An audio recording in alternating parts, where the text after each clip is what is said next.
Hey guys, welcome back to the channel. This is a story about what if Deku had a multiversal bond part 2.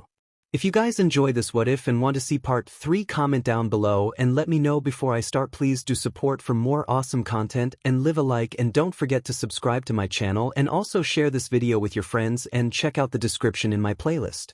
The author of the story Masterob from AO3. So let's start the video. Born with Everything. Chapter text. Shortly after the event had ended and all the students left the arena, Mayday could only feel a bittersweet sensation. On one hand, she and her team made it to the finals, and she's quite pleased with this. But one of her teammates, one of her friends got hurt in the process. Franklin Richards was taken away on a stretcher, the young girl not even sure if he'll be alright enough to even compete in the grand finals. Poor Frankie, he came so far, I'd hate to see it go to waste, Flurry said. You and me both, Mayday replied. Come on, we should join him. Yeah, I know Kendo would want to know if he's alright as well, Rena said. She is our class rep, plus I can see her worry from over here. Rena gestured to the orange-haired girl, who had seen Franklin depart from the distance. As the trio began to move, Mayday had noticed Shinso still trying to pry some of her webbing off his face. Hold on, I gotta do something, you two go on without me. Mayday made her way over to Shinso, the boy looking frustrated in his predicament. This pain in the neck webbing? Here, let me help, Mayday said, grabbing a bottle and spraying in on Shinso's face. That stuff is like adhesive, it's gonna stay stuck on. I carry this remedy around just in case I really need to get the webbing off. It's pretty strong stuff, my dad created it when he was around our age, still makes it to this day, and is teaching me how to... Shinso finally got the web off him, tossing it aside. Thanks? No problem, Mayday said. So, that's quite the quirk you have, mind control. Funny, that seems like such dash. A villain quirk? Shinso finished.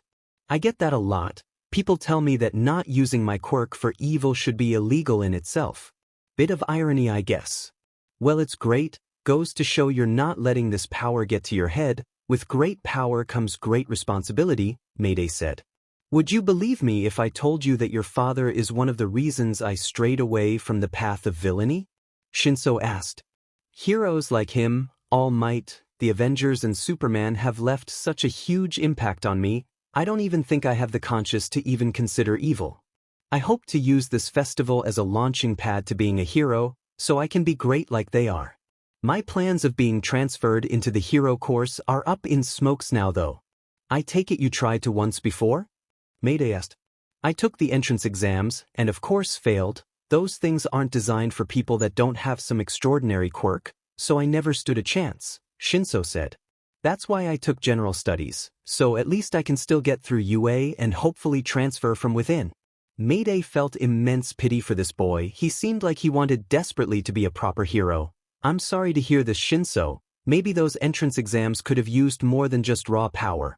I mean, mind control can work so well, you could hypnotize a villain to being under our control and gain intel. I bet a guy like you would do so well in a place like S.H.I.E.L.D. Do you really believe that?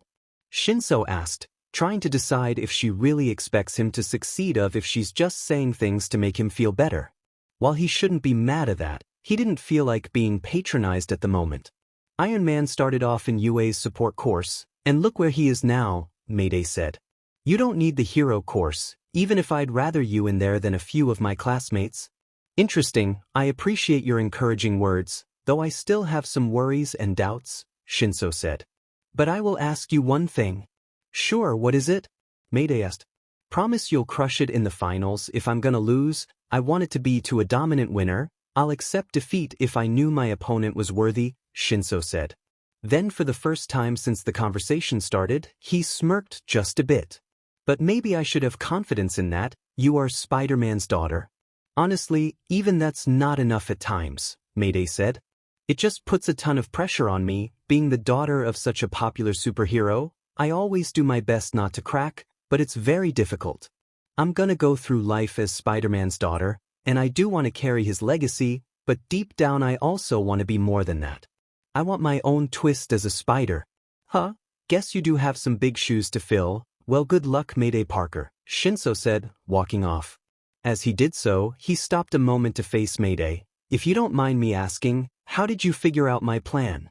I imagine you must have known how my quirk worked. My friend Franklin can read minds, so he figured out your weakness quickly, though you are also a good provoker, nearly had me making a mistake, Mayday said. Huh, interesting, a mind-reading quirk. Now that's another quirk suitable for a villain, thankfully he's on our side, Shinso said. Yeah? Oh crap, I gotta go check on him. Mayday rushed past the boy. Catch you later, Shinso. Shinso waved goodbye then walked off, feeling some sense of hope. Well, after hearing that interesting tidbit about Iron Man, I guess it couldn't hurt to keep trying. I will not stop until I become a hero, and I'm gonna be among the best of them. As Mayday started rushing to see Franklin, she noticed Todoroki leading Midoriya into one of the stadium's entrances. What's Izuku doing with that creep? Mayday started making her way toward the tunnel. I don't trust that guy one bit. I swear if he plans on doing something rotten to Izuku, I'm not even gonna wait for the tournament. I'll kick his ass right then and there, ice powers be damned. That won't work so easily on me again. Mayday had followed the two in secret, keeping her distance to not alert either boy. She crawled on the roof of the tunnel, inching towards where Izuku and Todoroki were talking, staying behind a corner and in the shadows, out of their line of sight. We should probably eat soon, before the food in the cafeteria runs low or gets too cold, Izuku suggested, hoping to either move this thing along or make Todoroki change his mind. Such cold intimidation, way different than Kaken's. I was overwhelmed. It made me break a promise I once made to myself, Todoroki began, confusing Izuku a bit. Promise? Does this have to do with his left side? Izuku wondered. His fire definitely would have given him an advantage. Ida, Kaminari, Yaoyorozu, Tokoyami, Uraraka, none of them felt it, Todoroki said, lifting up his left hand. In that one moment, I was the only one who could sense your true power. It reminded me of someone, that being All Might. Oh, okay then, Izuku said, worried about where this might be going. Mayday was also concerned. She knew Izuku's secret, how All Might passed down his power. Now she was wondering if Todoroki had figured it out. Is that all? I'm saying that your power felt a lot like All Might's, Todoroki said, making Izuku nervous. Tell me, Midoriya. Izuku trembled as Todoroki looked him straight in the eyes. Mayday began to prepare herself, wanting to be ready for anything that could happen. Are you All Might's secret love child? Mayday could not prepare herself for that, however, and nearly lost her balance in the shock and surprise of that question, almost giving herself away. Izuku, however, felt way more awkward as he just stared at Todoroki. Am I? He did remember Todoroki pointing out All Might always cheering him on. I guess I can understand why he would think that, but still. Well, are you? Todoroki asked again. Oh, no way, that's not it at all. Izuku nervously insisted. Then again, even if I was, I'd probably still say I wasn't, so you likely wouldn't believe me anyway, but I promise, you have the wrong idea. Way to overcomplicate things, Izuku, Mayday mentally berated. Still, I wonder who else probably thinks that only Tsu caught wind of Izuku's abilities, but thankfully Ejiro put that to rest really quickly. What made you think that though? Izuku asked. You just said, that's not it at all, making it seem like there is something between you two, Todoroki said. Does this also have to do with your relationship with Spider-Man and his daughter? Spider-Man? I just met him a year ago, all he told me was to believe in myself, then he introduced me to Mayday, that's all, Izuku said. Honestly, you being Spider-Man's secret love child was easily my second guess, Todoroki said. Given the way Mayday seems to always be ready to stand by your side, but her affection for you doesn't exactly seem sisterly, unless she's the type to keep it in the family. Okay, what the hell, Candy Cane? Mayday angrily thought. I'm not Spider-Man's son.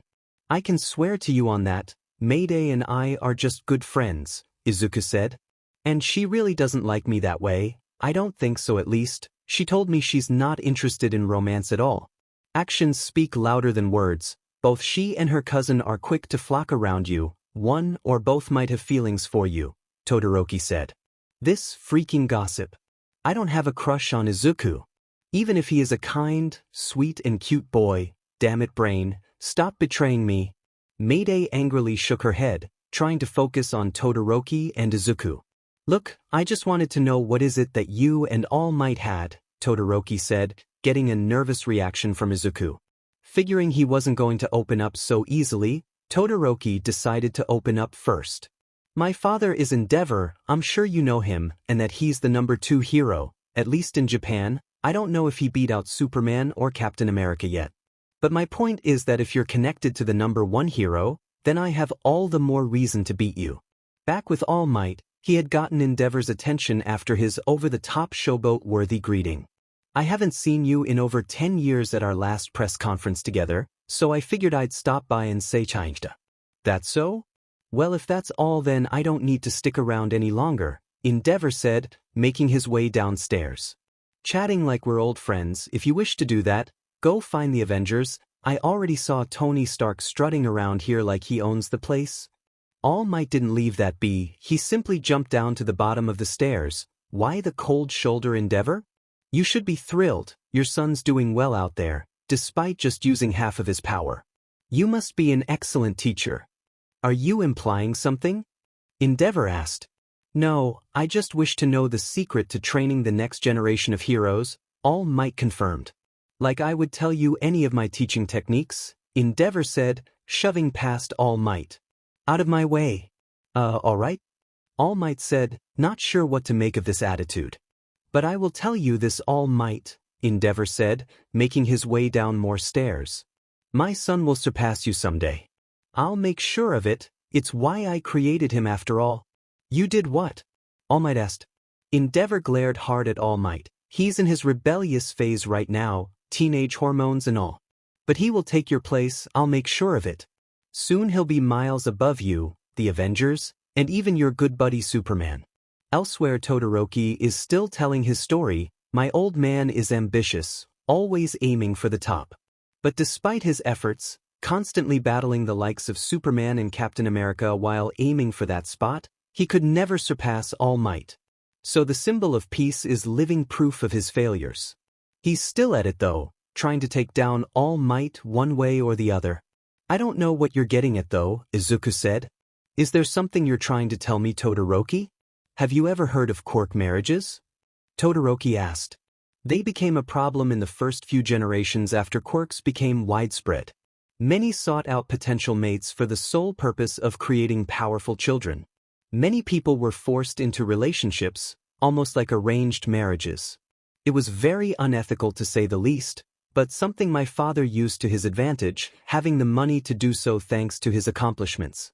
He bought my mother's relatives because of her quirk, and now he wants me to usurp All Might. That shocked both Izuku and Mayday, the girl still staying back far enough to not get spotted. So that's how he got his powers. His father is a fire quirk user and his mother is an ice quirk user. It's so frustrating. I refuse to be that scumbag's tool, 𝗬𝗏𝗏𝗧𝗏 said, gritting his teeth in anger. My only memory of my mother is her crying, believing my left side to be unbearable, before she poured boiling water on my face. Izuku could only look in terror at the sound of this story. Is that why, when Mayday? She did hit a soft spot, I will admit it, 𝗬𝗏𝗏𝗧𝗏 said, unaware of the now really guilty girl lamenting nearby. Probably because I picked a fight with you, perhaps deep down, wishing to get attention to herself. Mayday, arrogant as she is, she's still got the same potential as her father. My father hasn't seen Spider-Man as a threat to his position, foolish as that sounds, but he believes him to be my first major goal after I turn pro. But I want to prove that I can beat you and Mayday, and I'm going to do it by rejecting his power, and I can take first place without using it. Izuku just stood there thinking, it's strange, we were both brought up differently, yet we're aiming for the same spot. 𝗬𝗏𝗏𝗧𝗏 started making his exit. It's obvious you're connected to All Might, but no matter how fiercely you come at me, I will defeat you using only my right side, I can promise that. Now I get why 𝗬𝗏𝗏𝗧𝗏's so focused. He's like a hero from a movie or comic, such a tragic backstory and fighting to overcome it. Izuku made a realization. Other pro heroes have had something similar happen to them, least from what I've heard.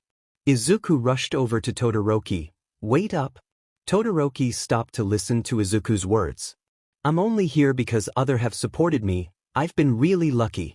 Izuku then looked down at his hand, even more so after coming to you.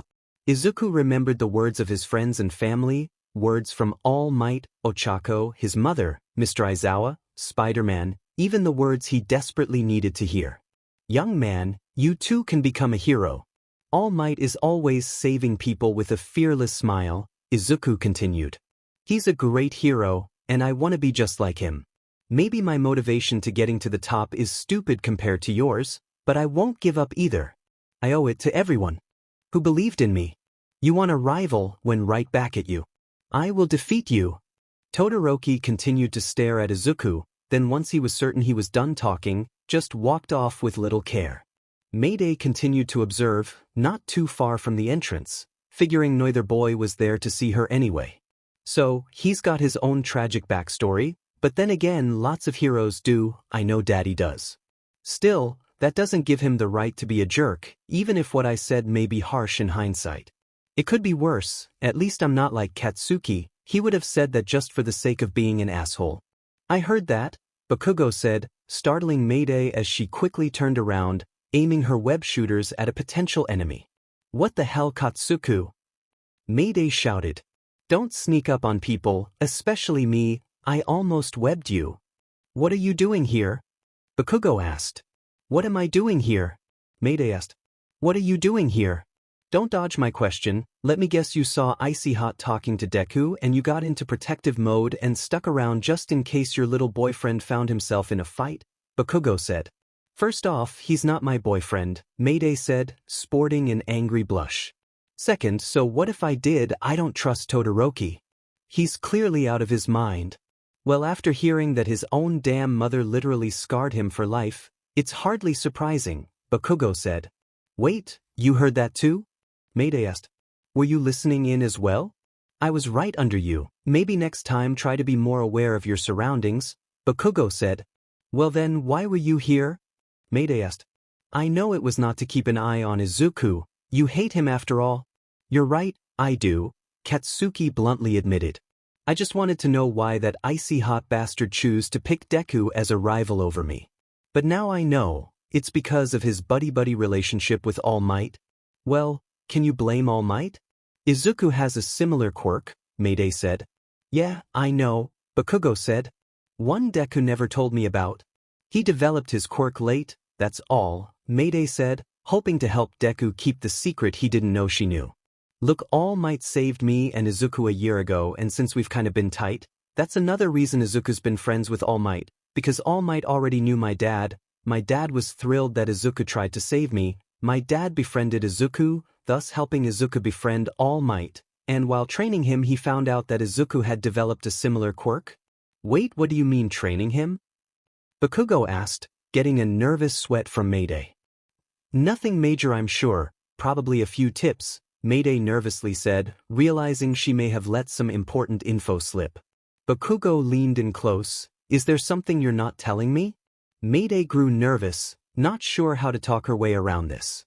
She came to make sure things went smoothly for Izuku, not she may have complicated things for him. Before this went on, she heard a soft, familiar voice call to her. Oh, Mayday, there you are.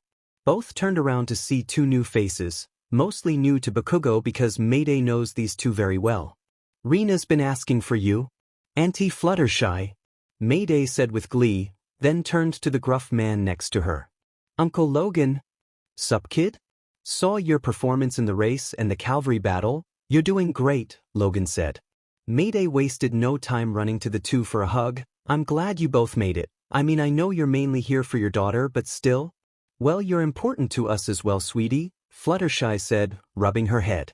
You and Rina made one hell of a team, Logan said. I'm sure she's happy she got to do something with you. Yes, she's said many times how she wishes she was in Class 1A, or that you were in Class 1B. She does miss spending time with you, even if she refuses to admit it, Fluttershy said. Huh, so she does have a soft spot for me, Mayday said. I mean, I am pretty lovable after all. Just like your father, Logan said. Luckily you're much cuter, so it's easier to put up with the snark. While this reunion was going on, Bakugo grew annoyed. He was in the middle of talking to Mayday. He did not appreciate the interruption from these two. Hey, Parker. This got their attention, especially Logan's, who wasn't too thrilled. Isn't that the kid who did that pledge at the start of this thing? Mayday nodded. Yes, that's my classmate, 𝗧𝗵𝗵𝗃𝗲. Fluttershy turned her attention to the explosive student. Well, it's nice to meet you, 𝗧𝗵𝗵𝗃𝗲. Yeah, whatever, Bakugo said, then focused his attention to Mayday. Listen, Parker, I am going to get answers from you. Just you wait. Logan didn't take too kindly to this, between the disrespect to his wife and the way he was talking to Mayday. This kid clearly had an attitude problem, and he wasn't going to take that. Hey bub, I suggest you watch your tone of voice. Oh, I'm sorry, did I upset you, old man? Bakugo asked. 𝗧𝗵𝗲? Logan asked, walking over to Bakugo, glaring right at the teen. Intimidating as Logan looked, Bakugo showed no signs of backing down. I'll admit, kid, you got quite a look of determination in your eyes. Honestly, it's quite impressive. I can tell you're going to be a force to be reckoned with in the future. Logan then placed his fist under Bakugo's neck, two of his claws shooting out, one on each side of Bakugo's face. But remember this, kid, it doesn't matter how good you think you are, there's always gonna be someone ready and waiting to put you in your place. Bakugo barely reacted. He knew that Logan wouldn't put up the third claw. Tough as he is, even he knows Wolverine wouldn't stoop low as to take down a child. Still, Bakugo would be lying if he said he wasn't the tiniest bit intimidated by Logan's presence, not enough to scare him off but enough to not want to intentionally provoke him into a fight. When those people come, I'll be ready to stand my ground, Bakugo said, looking Logan straight in the eyes. I don't back down from anyone. Tough guy, huh? Not just talk either, I've seen your tenacity, you'll fight and claw to first place, just like you promised you would, Logan said, pulling his hand back and retracting his two claws. I'll leave you be then, I'm sure you have a lot of preparing to do. Got some tough competition ahead, between Endeavor's boy, Mayday here, even my little girl. Try not to disappoint, kid. Bakugo had no answer for that. He just turned away and walked off, leaving the group behind, Mayday glaring at Bakugo, Fluttershy looking concerned and Logan snarling a bit at the boy's attitude. Wow, that boy sure was motivated, Fluttershy said. He's full of himself. He thinks that because he's got some super powerful quirk means that he can walk all over people, Mayday said. It really ticks me off. That's life, kid. Anyone with a strong quirk is gonna think they're the best in the world, Logan said. Unless you're a Boy Scout like Cap or Superman. At least they're not evil, Mayday said. If Superman turned evil, it might be the end of the world, wouldn't it? More like the universe, he's at the same level as guys like Thanos, Darkseid and Galactus, Logan said.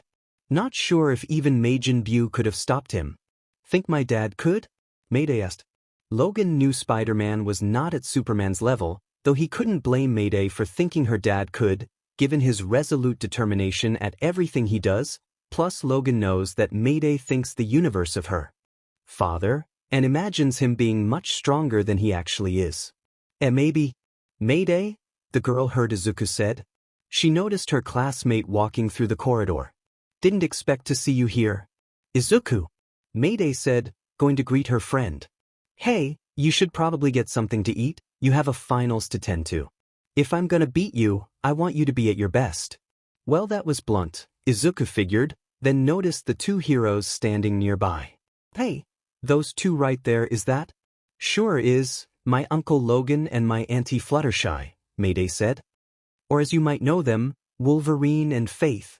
Mayday turned to the two. This is my friend Izuku Midoriya. Izuku Midoriya? The boy who saved you from that sludge monster? Fluttershy asked. Well, I wouldn't say that. I didn't really do much, Izuku said. Hey, if anything, you made me feel less scared. In fact, your courage rubbed off on me a little and motivated me to fight harder, Mayday said. Plus, you tried at least. Takes a lot of guts to do that, Logan said. You did good there, kid, and you're taking the right path to becoming a hero. Oh, thank you, Mr. Wolverine, sir, Izuku said with a bow. No trouble, kid. Anyway, you should probably get going. The last round's gonna start soon, Logan said. I've noticed you haven't used any quirk so far. You got one at all? Or you just that confident? Truthfully, I can't control my quirk all that well, Izuku said. It's hard to explain, but when I use my quirk, I injure myself. I'm still learning control. He's a late bloomer, Mayday explained. He spent most of his life without a quirk and now it's hitting him like a bag of bricks? Quirk control, huh? Not the first I've heard of this struggle, Logan said. One of my teammates, 𝗧𝗵𝗲, who you might know as Cyclops, has trouble controlling his powers too, which is why he always needs something over his eyes. How about that, Izuku? Now you have a pro hero you can relate to, Mayday said. I mean, besides my dad, but you two just have the same nerdy attitude as opposed to quirk control. Even your pops had trouble with his powers at one point. Everyone has their struggles, Logan said. You'll get better, kid. You got a decent school helping ya? Just keep on practicing. With enough training, you might surpass even the greatest heroes, 𝗧𝗪𝙀 said. He's well on his way, Mayday said, placing her arm around his neck. Believe me, he's got the heart, he just needs to manage his strength. If me, Rina, Flurry and Franklin ever form a team, we might just let Izuku here join. Mayday then had a realization. That reminds me, I gotta go see Franklin. I got sidetracked when something troubling caught me eye. Troubling how? 𝗧𝗪𝙀 asked. Mayday shook her head. It was nothing. Don't worry about it. Well, you should head to the cafe, kid, Logan said to Izuku. Build up your strength, because you never know who you might do battle against. He gestured to Mayday, might even be against her. Huh. Izuku said, realizing the scenario. The upcoming round was a tournament that both of them would be in. Depending on the draw, he very well may have to do battle with Mayday. Despite her cheery attitude currently, he knew she was tough as nails, and deep down, probably still has some resentment for losing these last couple of rounds. That reminds me, Mayday, from what I gathered from your racing and the cavalry battle, you seem to be holding back. What's up with that? Logan asked. No, I haven't, have I? Logan asked. Mayday, I know you got more power than that. You should have done much better in that race, Logan said. Maybe you're subconsciously holding back? You did have to do that when you trained with Rina and you did that in the danger room on occasion, 𝗧𝗪𝙀 said. Put some more power into what you do. Now's the time to do it, Logan said. You can't afford to hold back now. If you think you can get an easy win, go for it. Don't show off, don't goof around, and don't worry about putting on a show. Just get the job done. Recruits want talent more than showboating. You know, Uncle Logan, you make a good point. I should try harder, Mayday said, patting Izuku's back. Sorry to say, buddy, but if we do have to fight, I can't take it easy on ya. Got a family to impress. Alright, sure, Izuku said. Mayday was definitely one of the students he had the most worry about fighting, right up there with Bakugo and Todoroki, though after today, even Tenya and Tokoyami showed signs of strength themselves. Mayday almost felt bad for intimidating Izuku a bit, but she knows he can handle a little toughness. Deep down she really hoped to fight him just to see his strength firsthand. Plus it's a good test for her as well, so she can see how far she's come herself. She just hopes she's lived up to her dad's expectations so far. Meanwhile with Peter, he was making his way through the back, bringing some food back for himself and Twilight when he heard a familiar voice. Sup, Spidey? Hey, Johnny, Peter said, recognizing the voice immediately. He turned to see his best friend and fierce rival. Having fun out there? Hell yeah, I am. This sports festival is a bomb this year. Got the class that survived a villain attack competing. Most of them are in the finals, Johnny said. Including your daughter. She's really come a long way, hasn't she? No longer the girl that would sit on my lap as I told her cool stories about me. Peter rolled his eyes a bit. Yeah, those wild stories of your battles against Doom, Annihilus, Super Skrull Dash. Don't forget Galactus, and Thanos, Johnny added. Right? So what brings you back here? Peter asked. Just passing by, giving a what's up to the other heroes, Johnny said. Saw some of the newer ones too, gave them some pep talk. What did you tell them, the same stories you used to tell Mayday? Peter asked. Well, yeah, but I mostly told them about the one thing that matters most to a hero, or at least to me, family, Johnny said. That's my thing to teach, the importance of family. Not every kid comes from a superhero family, but it's still a good lesson to learn. I mean, we all know someone who fights for their family. Me with mine, you with yours, even the apples show that tight-knit attitude. Well, when it comes to family, you know better than me, Peter said. Hey, come on, me, Sue, Reed, Ben, Franklin, we all consider you family, Johnny said. Remember those kids who needed a family? The ones who came to live in the Baxter building after a while? They even stayed with you on occasion. Yeah, I remember them, Peter said, sadness creeping in. I couldn't even help all of them though. Maybe they were better off not knowing me. Come on dude, don't be like that, Johnny said. I told you before, this guilt complex you have isn't healthy. You couldn't have predicted what was gonna happen, plus we all had that responsibility. It's not always just you dude. Still, I could have helped them, Peter said. I'm not the only one who feels this way, Twilight does too. Those kids were like family to us. I know you did, plus not all of them turned out so bad, Johnny said. Take Tender Taps, tell me, how is he doing? You know if he's watching the festival? I'm sure he is, almost got him to perform here, but he was too shy doing his dance routine in front of this many people, Peter said. Hey, at least Rainbow Dash can perform. That reminds me, I gotta help her with that, we're gonna rock the show, Johnny said, making his way back to the arena. See you later, Peter. See ya, Peter said, walking off again. He made his way to a staircase, thinking to himself a bit. Johnny never changes, but that's for the better I'm sure, As Peter made it closer to the stop, he spotted an old rival, or rather someone who considers him a rival. Standing nearby was the dual cards prodigy, 𝗧𝗵𝗃𝗲, who seemed to be on the phone with someone. I know you're watching the festival 𝗵𝗃𝗃𝗲, but make sure you check through those memos, we have a lot of businesses to negotiate with 𝗧𝗵𝗃𝗃𝗲 halted when he noticed Peter standing nearby. Talk to you in a moment 𝗵𝗃𝗃𝗲. 𝗧𝗵𝗃𝗃𝗲 hung up and glared a hole through Peter. Spider-Man? 𝗧𝗵𝗃𝗃𝗲. Peter replied. So, you're here too? Of course I am, every important business from around the world is here, 𝗧𝗵𝗃𝗃𝗲 said. Even Wayne Industries has some workers here, even if their boss is still back home in Gotham. Huh, so Bruce Wayne couldn't come, huh? Peter asked. Makes sense, I doubt he'd want the attention.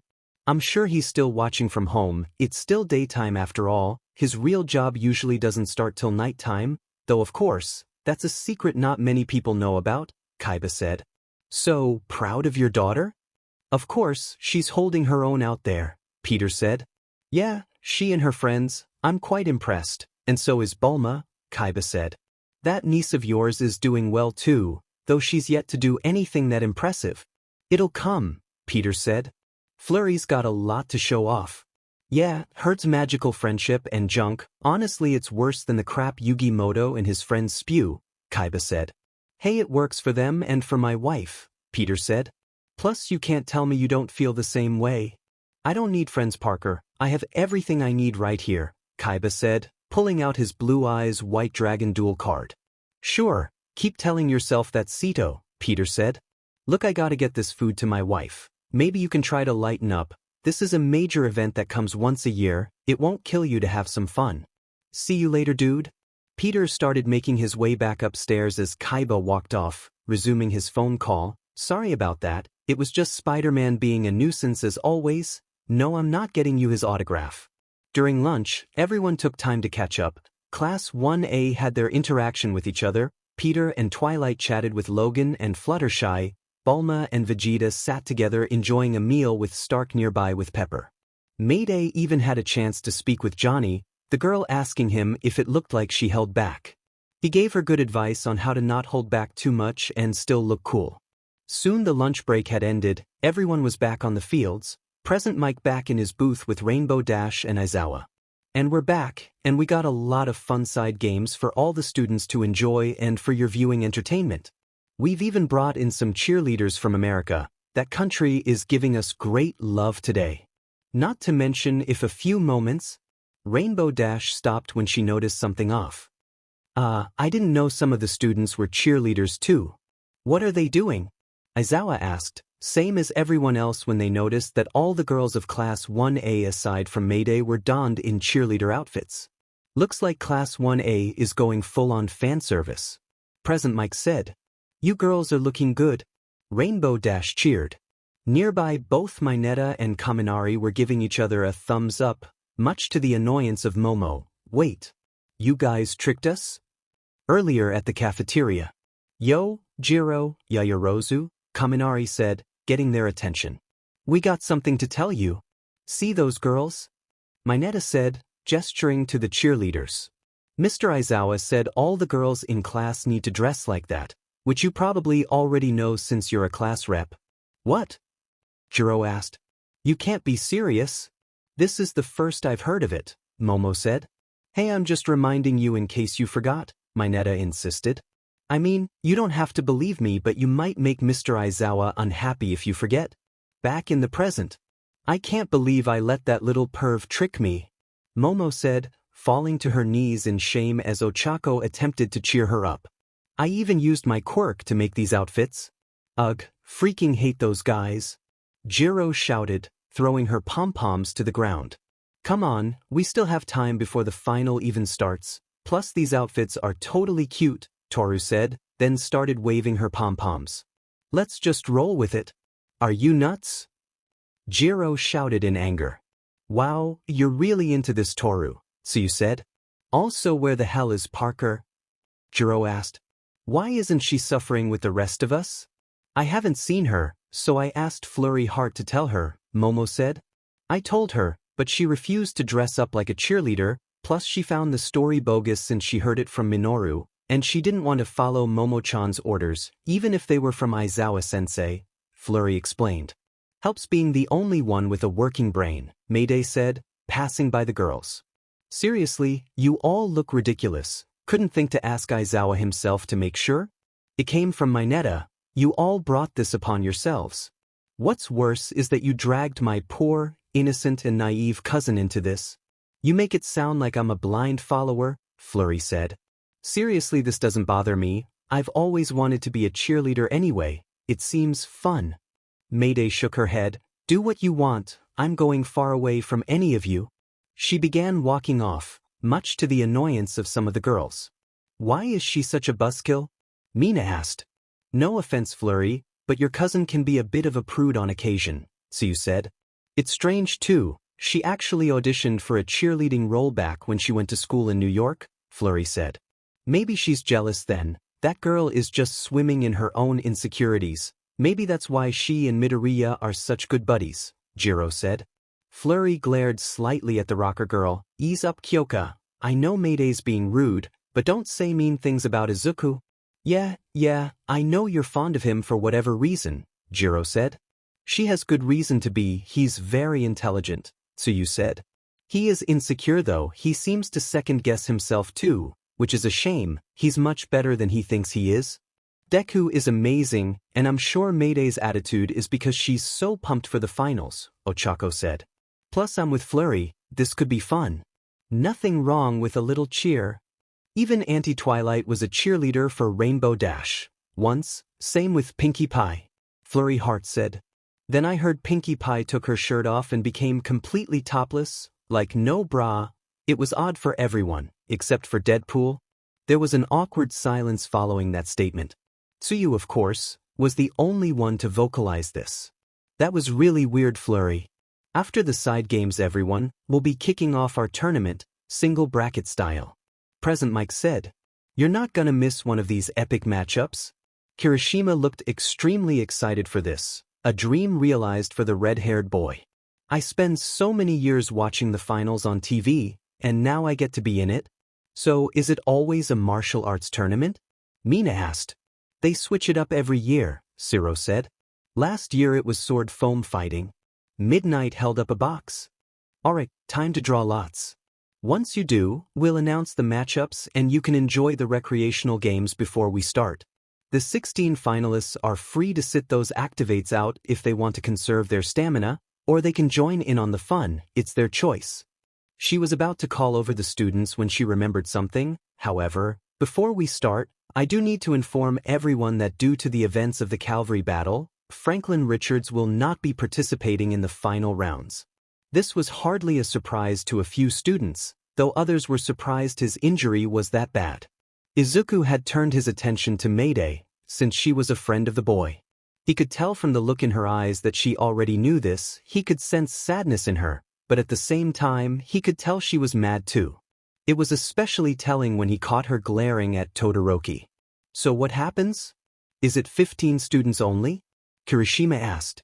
Not quite. We will be moving a student from another team up, Midnight said, then gestured to Kendo. Since you were leader of the 5th place team, I leave the choice up to you. You can move up, or you can allow one of your teammates to do so. Well, honestly, I don't think I should be in at all, Kendo said. My team didn't do much, no offense girls.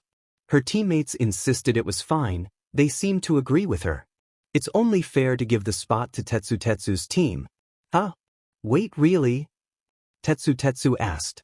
I'm just being fair, nothing more than that, Kendo reassured. Come on, I know you want to, you're the best guy for this competition. 𝗧𝗧𝗧𝗧 teared up, thank you. So it was decided that 𝗧𝗧𝗧𝗧 would be joining the finals of the upcoming tournament and join the other 15 students that had qualified. Needless to say that Mayday wasn't thrilled that her childhood friend was injured and never got a spot he rightfully deserved, but deep down, she didn't think he had much of a chance to win this anyway. He's too mild and doesn't have that same fighter's instinct. Alright my dears, take a look at the brackets. You will find your opponents. Midnight said. The names appeared on the big screen, matching every student with their first round opponent. One such battle was Kirishima versus 𝗧𝗧𝗧𝗧. Seriously? Is this a joke? Both students shouted. Another interesting matchup was 𝗬𝗏𝗵𝗃 going up against Mina. I'll give it my all, 𝗬𝗏𝗵𝗃 said. Oh, so will I, Mina declared. Another matchup shown was Rina doing battle against Kaminari. Wait, I get the crazy claw girl? Kaminari asked, nervously sweating, and getting a glare from Rina. The fuck did you just say? The daughter of Logan angrily shouted, striking fear into Kaminari. Izuku realized a tough situation he was in. He was the first match of the first bracket, and Todoroki was the second. Meaning depending on how the battle went, he might end up having to fight him, and he knew Todoroki was very like to defeat 𝗧𝗏. Not that Izuku thought lowly of the tape user, but he also knew that Todoroki was a level of his own. But Izuku had to get past his first opponent, and that in itself was going to be quite the obstacle. For first up, he has to do battle with the heir to the Crystal Empire, his friend Flurry Heart. Izuku looked over to the princess, knowing he would have to now fight one of the girls who has been his biggest supporter from day one. Flurry of course had her own feelings about this. While she knew it was possible that Izuku could have been one of her opponents, to see it actually happening was very surreal to her. She wasn't too crazy about having to fight him, and she's certain he's not crazy about this either, but this is a place to get noticed by top heroes. She can't hold back and she knows he shouldn't hold back either. She just hopes they can still be the best of friends after this is over. Todoroki also glanced over at his chart, taking note of Izuku's positioning. So if Midoriya wins his fight, then I can have a chance to face him in the second round. However he has to battle that princess, chances are he might hold back to an extreme, or worse, surrender out of refusal to hurt her. He turned to the boy, you better advance Midoriya, I have to prove that I can beat you. I will never forgive you if you lost. Bakugo scratched his head upon the reveal of his opponent, Uraraka? Who the hell's that? Ochako wasn't too thrilled knowing she was about to face off against Bakugo. Momo just stared in surprise at her matchup. She was going up against Mayday Parker, the one girl who's been at odds with her since the beginning. She glanced over to the daughter of Spider-Man, who was still staring at the matchups herself. To her surprise, she seemed to be glancing at Todoroki quite a bit, and even occasionally to Izuku and Flurry. What was Mayday planning? Why did she seem so concerned about students that weren't her opponents? Then she noticed her moving her hands as if calculating something. Mayday had turned to Tenya in the process, then back to Todoroki, Izuku and Flurry, still calculating with her hands. She seemed focused on the other side of the bracket, as if considering different possibilities, even glancing at Bakugo and Rina on occasion. That's when it hit Momo, Mayday is already planning her next few rounds. She hasn't even acknowledged her, it's as if Mayday assumes she'll win and go on to face the others. It's as if Mayday truly thinks that highly of herself that she barely seems to acknowledge who she's up against right now. She's not even sure Mayday turned her sights to her at all. Momo will make Mayday regret underestimating her, and soon that girl will have to finally show her some respect. Sup legs, you're Ida right? May said, approaching the speedy student. Yes, I am Tenya Ida, Tenya introduced. Oh boy, then do I have something nice for you? May said, getting quite excited. Alright, let's press pause on the games here. Before the battles begin, how about some side games? 𝗵𝗃 said. With music from yours truly in the background. 𝗵𝗃 said, placing down her mic, see you on the floor boys and girls. Just a few minutes later, the first game began. Alright boys and girls, as 𝗵𝗃 rocks the stadium, how about we begin the side games with a fun little scavenger hunt? Hit it! 𝗵𝗃 shouted, strumming her guitar, playing some background music to her song, 𝗧𝗵𝗵. That's my jam right there. 𝗵𝗃 said, rushing to grab a scavenger hunt card with the rest of the students. Hey, anyone got a bag they can give me? 𝗧𝗪 asked to the crowd, as others did something similar, assuming they could easily find whatever was on their card. Rina scurried around, trying to find where she could get a doorknob. She might have to borrow one from the stadium, though as she ran she happened to pass by 𝗵𝗲, who was just standing there.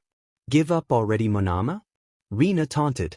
It's not giving up when you never had the desire in the first place. These silly games are pointless after all, 𝗵𝗲 said. I can understand those morons from Class 1A playing these silly games, but you? We Class 1B representatives should be better. You gotta lighten up, dude. Nothing wrong with a little downtime, Rina said. Good way to clear my mind before I turn the competition into Swiss cheese. As long as you're at the top of your game, between you and 𝗧𝗪𝗧𝗪, our class has almost no representation in the finals. You need to teach them about quality over quantity, 𝗵𝗲 said. Hey, 𝗵𝗲, Kendo said, running over. If you're not playing, come with me. What for? 𝗵𝗲 asked, then to his surprise, Kendo had pulled out a card saying perverse person, getting a big laugh out of Rina. That answer your question? Kendo asked, using her quirk to enlarge her hands and grab the boy. Kendo, I think you have the wrong idea about me, 𝗵𝗲 nervously said. No, this is pretty accurate, Kendo said, then turned to Rina. Try not to tire out, you have a tournament later. I've got plenty of energy, Rina assured, resuming her hunt. The rest of the games began, many of the students having fun in their activities, mostly the ones who have already been eliminated. The ones participating in the tournament, however, most of them at least, were unable to relax, either trying to come up with a strategy, resting their bodies, prepping for the fight, or simply trying to hype themselves up, doing anything they could to calm their nerves.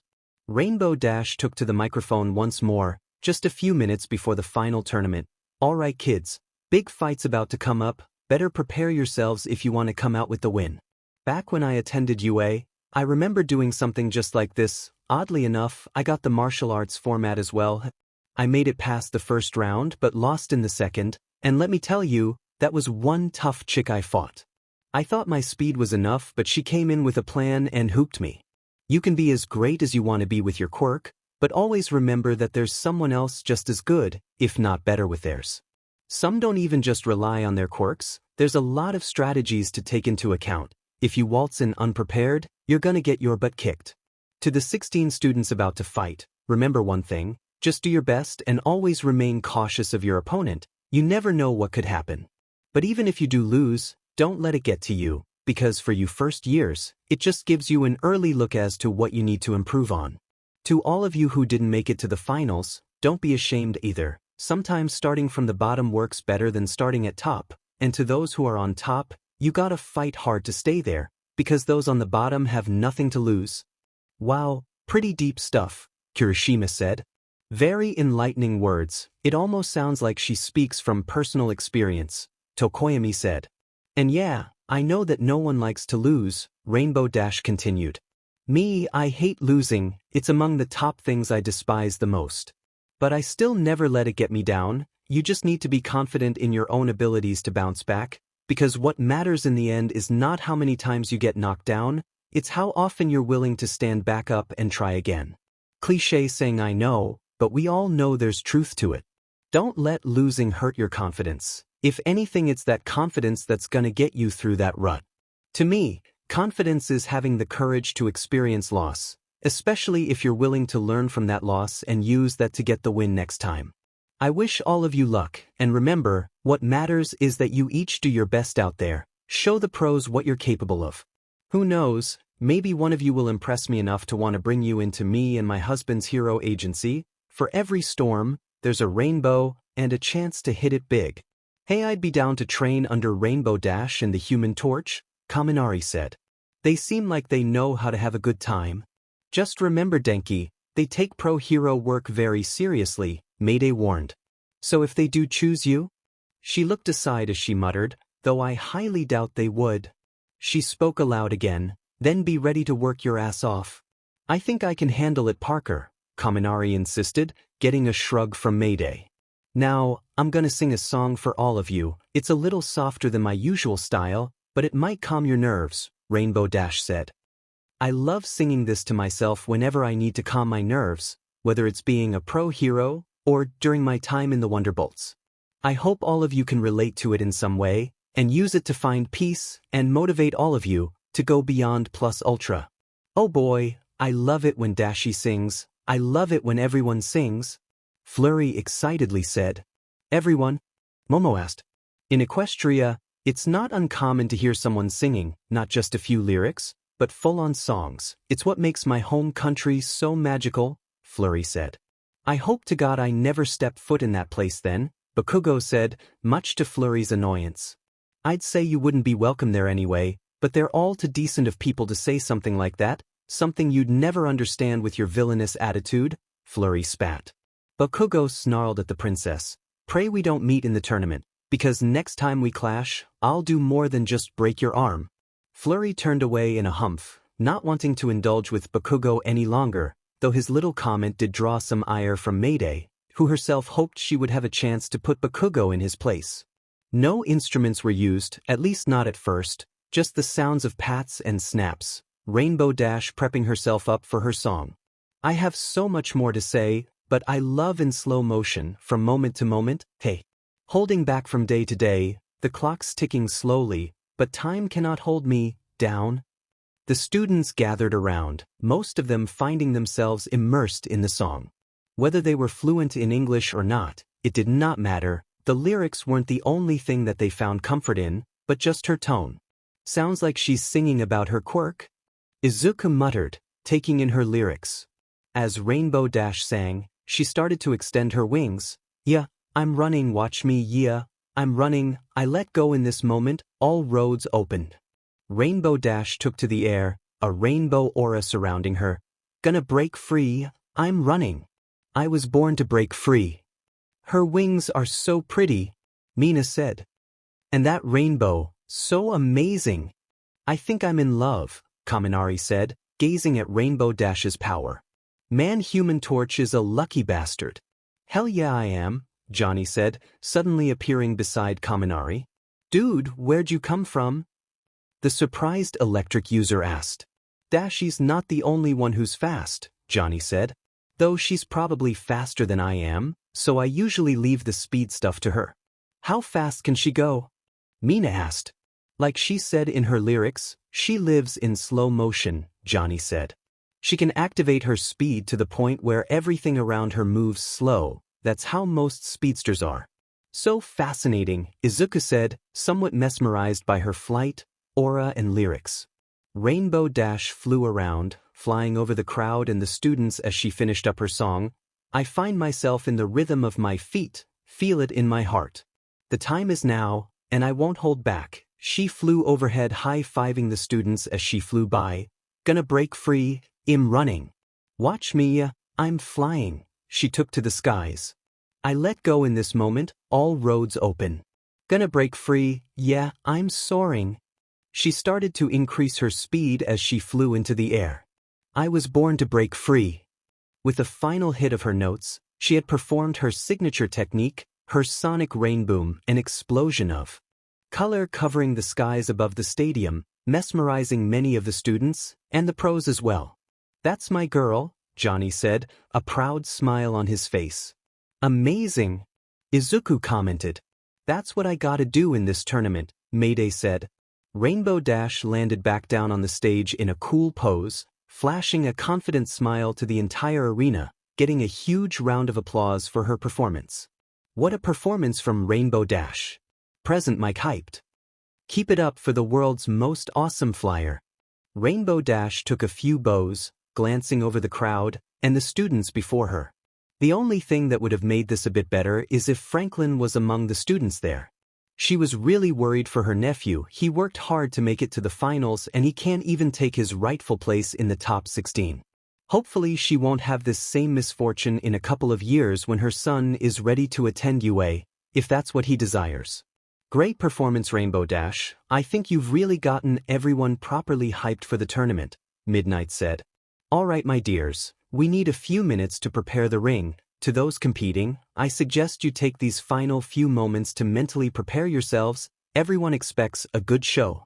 And do your best, 𝗵𝗃𝗍 said, getting off the stage. Give it up one more time for 𝗵𝗃𝗍.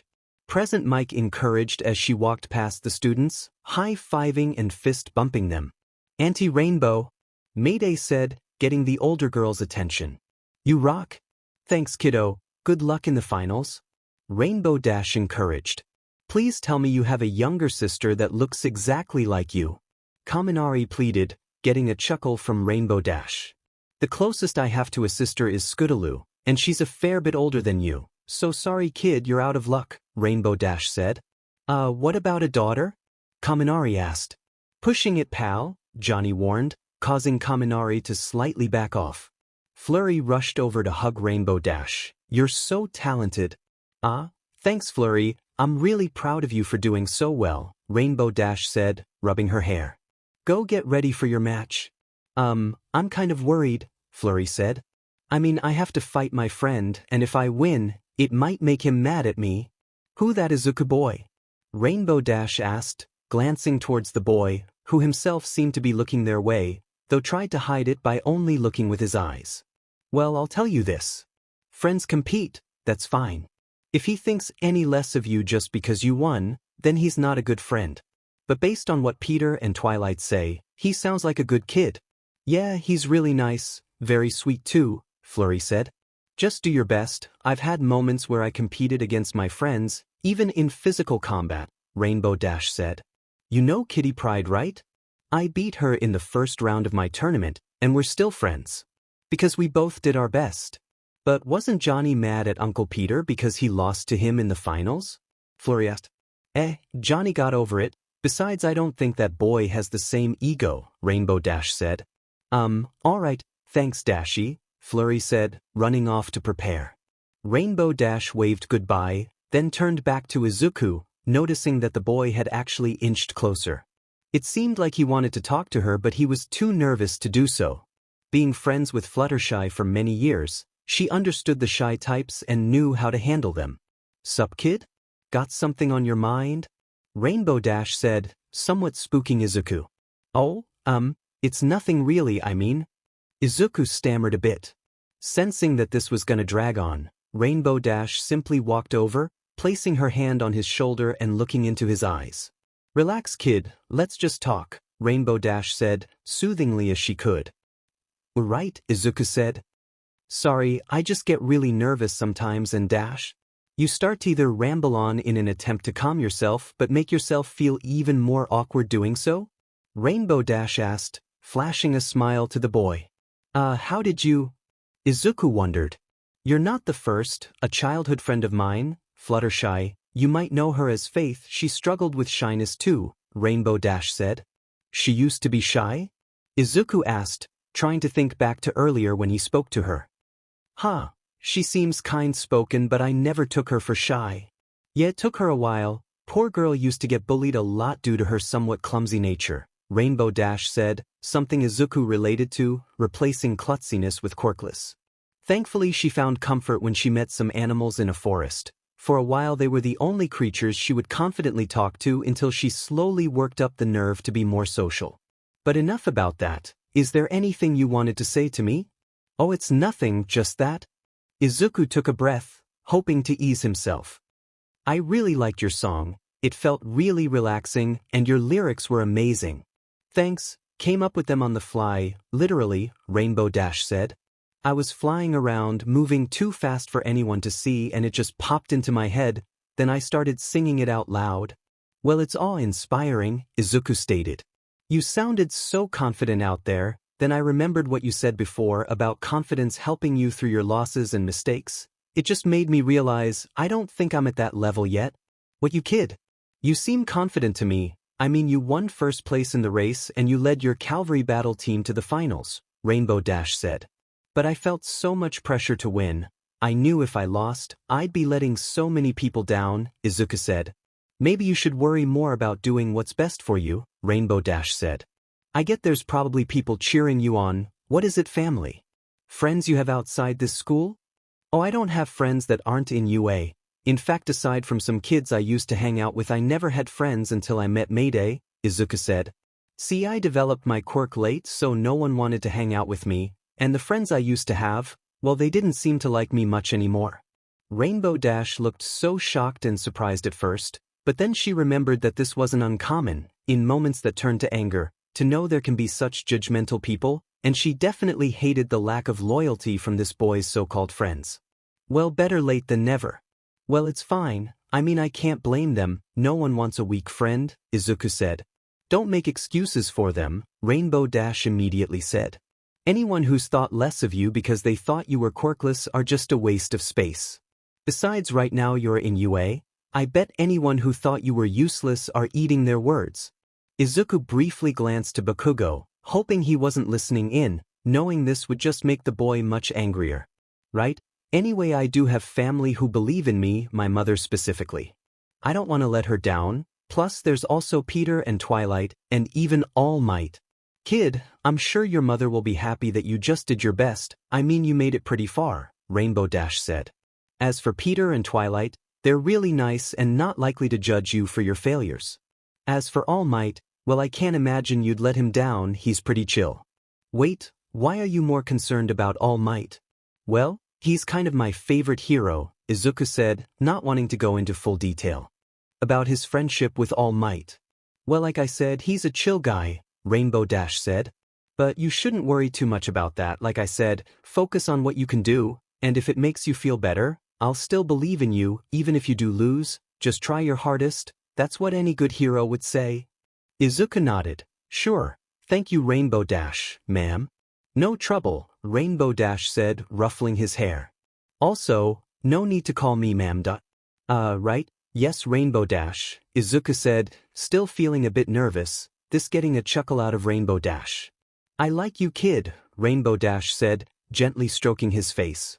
Not gonna like, you're kind of cute, and I'm sure many girls think that too, so try not to mess your face up too badly, otherwise you're gonna disappoint a lot of girls. Izuku blushed madly at this comment, not sure how to reply. Thanks, you're attractive too. This unfortunately caught some attention of some students nearby, including a chuckling Flurry Heart, a confused Mayday, a slightly jealous Ochako, an annoyed Bakugo, a bummed-out Kaminari, and even attracted a suspicious look from Johnny. Yeah, I know, 𝗵𝗃𝗧𝗏 said. Wanna make people jealous? How? Izuku said. 𝗵𝗃𝗧𝗏 then kissed Izuku on the forehead, getting completely red-faced as 𝗵𝗃𝗧𝗏 backed away, very proud of what she had accomplished. Go kick some ass, kid. Izuku said, completely dazed. He's never been one to crush on older girls, though after today, 𝗵𝗃𝗧𝗏 might be the first. He then aimlessly wandered off as many students and Johnny just looked on, confused and some jealous about what happened. I freaking hate Midoriya, Kaminari said. Mayday would normally be annoyed, but one on hand, she knows Kaminari's only speaking out of jealousy, and too she herself felt somewhat jealous, and she didn't even know why. Not like Izuku has a chance to be with 𝗵𝗃𝗧𝗏, though why she was even concerned about that is another issue of hers. Wow, Midori is sure lucky, Mina said, turning towards Ochako. Who would have thought he would get a kiss from a girl like 𝗵𝗃𝗧𝗏? Yeah, really lucky, Ochako said, simply smiling at the sight. You alright there, Ochako? Mina asked. Super, duper lucky, Ochako said, just smiling. This started to weird Mina out as she slowly backed away, Ochako still muttering how lucky Izuku is. Babe, Johnny said, getting 𝗵𝗃𝗧𝗏's attention. What was that about? What was what about? 𝗵𝗃𝗧𝗏 asked, smirking at her husband. Oh real funny, Johnny said, sarcastically smiling back at her. I'm talking about the kiss, but you knew that. It's just a friendly confidence boost, that, and he's kind of cute, I couldn't resist, 𝗵𝗃𝗧𝗏 said. Plus I did him a favor, Now he's gonna be one of the most popular kids in school. But why him specifically? Johnny asked. Come on, you know that's the boy that saved Mayday, or tried to save her, 𝗵𝗃𝗃 said. We said we should owe him one for helping Mayday, so I did my part. Plus he really needed the confidence boost, he was really nervous about the tournament. I get that, somewhat, I mean he got pretty far but it almost feels like it was a fluke, Johnny said. Well now's his chance to prove it wasn't, 𝗵𝗃𝗃 said. Honestly, I feel pretty confident about that kid's success. Plus he seems like an underdog, and I can't help but root for them, because they need it the most. Willing to bet that Peter feels the same way, Johnny said. During this, preparations for the fight were being made, with 𝗵𝗲𝗃 using his quirk to create a fighting ring for the students. Alright sports fans. After all the action you've been witnessing, you're about to head into the real battles. Get ready. 𝗵𝗃𝗃𝗏. Izuku stood alone in the hall, trying to calm himself and prepare for battle. Things have gone somewhat well for him so far, but he could only hope his luck won't run out. Hey, that was 𝗬𝗏𝗍𝗍's voice. Izuku turned to see his mentor making his way over. Sorry I didn't have a chance to greet you before, you're doing great though, harnessing one for all. I'm not really, Izuku said. I'm still not used to it, even using my egg in a microwave mindset, or remembering how I hit that villain. I'm still not in control, it's too unpredictable at this point. Honestly I could tell I'm not ready for the full power, I can't control one for all at 100%. Yeah, at this point I'd say you could only use about 5%, 𝗬𝗏𝗍𝗍 said. Only 5? Izuku said, little surprised it was that low. Looks like I have only been getting by with luck, or my friends helping me out. All of a sudden, 𝗬𝗏𝗍𝗃 had struck Izuku on the head with a chop. All I want to hear you say is that you'll do your best, damn it. Didn't you hear 𝗵𝗃𝗃 out there? Doing your best is all that matters, there's no luck involved. Yeah, even she tried telling me that herself, Izuku said, rubbing his sore spot. For good reason, she believes in hard work, like a good hero does, 𝗬𝗏𝗍𝗃 said, slowly turning into his muscle form. Not to mention one of her closest friends and I share an ideology, if you get scared or nervous about a fight, just deal with it by smiling. Always stand tall in the face of fear. And remember that I am cheering you on. Izuku felt a bit relieved, turning to face the ring. His first fight was up next, he just hoped he could get through it. Alright everyone, let's not hold this off any longer. 𝗵𝗃𝗃𝗏 said. Time to welcome our first fighters. Take it away, Torch. Thanks, Mike. Johnny said, gesturing to one side of the arena. On my left is a boy who really needs to take this chance to show off what he can do. His moment to be flashy and prove why he's made it this far. From Class 1A's hero course, Izuku Midoriya. Izuku came walking toward the ring, feeling a bit more calm than before. This kid better show us something interesting, Vegeta commented from his seat. Johnny pointed to the other side of the stadium, and on my right, she's the princess of the Crystal Empire, also from Class 1A's hero course, Flurry Heart. Flurry confidently made her way to the ring, looking ready for a big fight. Of course she had some reserves about fighting Izuku, she also believed they can still be friends after this, and that she only hoped he wouldn't hold back on her account, because she wants him at his best, and she knows she has to give her best for both of them. 𝗬𝗏𝗍𝗃 did look a bit concerned about this upcoming bout, I know they're friends, but I do hope young Midoriya doesn't pull his punches too much. Unfortunately this is one thing he needs to get used to as a pro hero, sometimes your best friends could be your ultimate rivals. The rules are simple. Incapacitate your opponent or force them out of the ring, 𝗵𝗃𝗃𝗏 said. Or get your opponent to surrender. No different from the World Martial Arts Tournament held every few years, 𝗵𝗃𝗃 added. Remember, go all out, but don't go too far. No fatal blows allowed in this tournament, real heroes never go that far. 𝗵𝗏𝗃𝗏 sat nearby, having made a cement chair to sit on, I'll stop anyone who tries to get too rough. Izuku stood there, trying some relaxation breathing techniques. Despite encouraging words he's heard, he still can't help but feel nervous. Izuku, Flurry said, getting the boy's attention. Can you promise me 2 things? What are they? Izuku asked. 1. Promise me that after this fight, we'll still be friends, Flurry said. I don't want to ever lose your friendship, promise me that, Izuku. Of course, it's only a friendly competition, you'll still be my friend Flurry, Izuku reassured. What's the other thing? Promise me that you won't hold back. Flurry looked Izuku dead in the eyes, because I'm going all out. Victory or defeat? Hero versus Princess. Chapter text. In a section in the audience sat the students of Class 1A, most of them at least. Each of them heavily anticipated this upcoming battle. Granted, some weren't too sure how good of a fight this would be, given Izuku's reluctance to use his quirk and Flurry not really being known for her fighting prowess. What everyone really anticipated was the fact that these two were close friends having to do battle. Everyone has seen just how close Izuku was with Flurry, add Mayday to that mix and the three were nearly inseparable. This raised a lot of curiosity from many classmates. There were guys like Kaminari, Mineta and 𝗧𝗪 who wondered how Izuku was lucky enough to have two girls constantly by his side. There were girls like Jiro and Toru who were curious as to what those girls saw in Izuku. Personally for them they wouldn't be that attached to him. If anything they expected Todoroki to be the one with girls hanging off him. Now the question is who would come out on top, who would win, who would hold back, if they would even still be friends. Hey, Tenya, Ochako said, getting her friend's attention. Do you think this is going to turn out well? How do you mean? Tenya asked.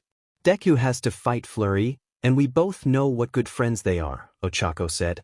The best even, they really care about each other. Won't it be hard for them to fight each other in this tournament? Of course it would be hard, no one wants to go against a friend, Tenya said. Believe it or not, it was a difficult choice to side against Midoriya during the cavalry battle. While I wanted to prove myself against him, I knew I'd be risking our friendship in the process. But I also trusted Midoriya enough to know that when it's all said and done, that we'd still be good friends, because that's the type of person he is. True, if he could stand to be around Bakugo then I guess he could forgive you basically betraying him, Ochako said, much to Tenya's displeasure. My intention wasn't to betray him, Tenya insisted. If anything, me choosing to rival him should be taken as a compliment, that I consider him to be a serious opponent. Even Mayday Parker has been rivaling Midoriya a lot in this event, because she herself has something to prove. I sure did, Mayday said, getting both of their attention. Sorry for butting in, but you did mention my name. What do you think is going through their minds right now then? Ochako asked. I know what Flurry's thinking, she's pretty nervous because Izuku's our best friend, Mayday said. But I had to remind her to give it her best because we both know that Izuku's not going to be mad at her if he loses. Like you said, Ochako, the kid still values Katsuki Bakugo as a companion, and he didn't seem to hate Tenya for his betrayal. Oh come on. Why does everyone call it a betrayal? Tenya asked, getting a bit frustrated. Just teasing Tenya, Mayday said, smirking slightly. Though you did seem extra serious about making Izuku your rival, but I see him as a rival myself in this event. Honestly, I'm kind of jealous that Flurry gets to fight Izuku before me. I kind of wanted a crack at him first. You're not still mad that he beat you in that race, are you? Ochako asked.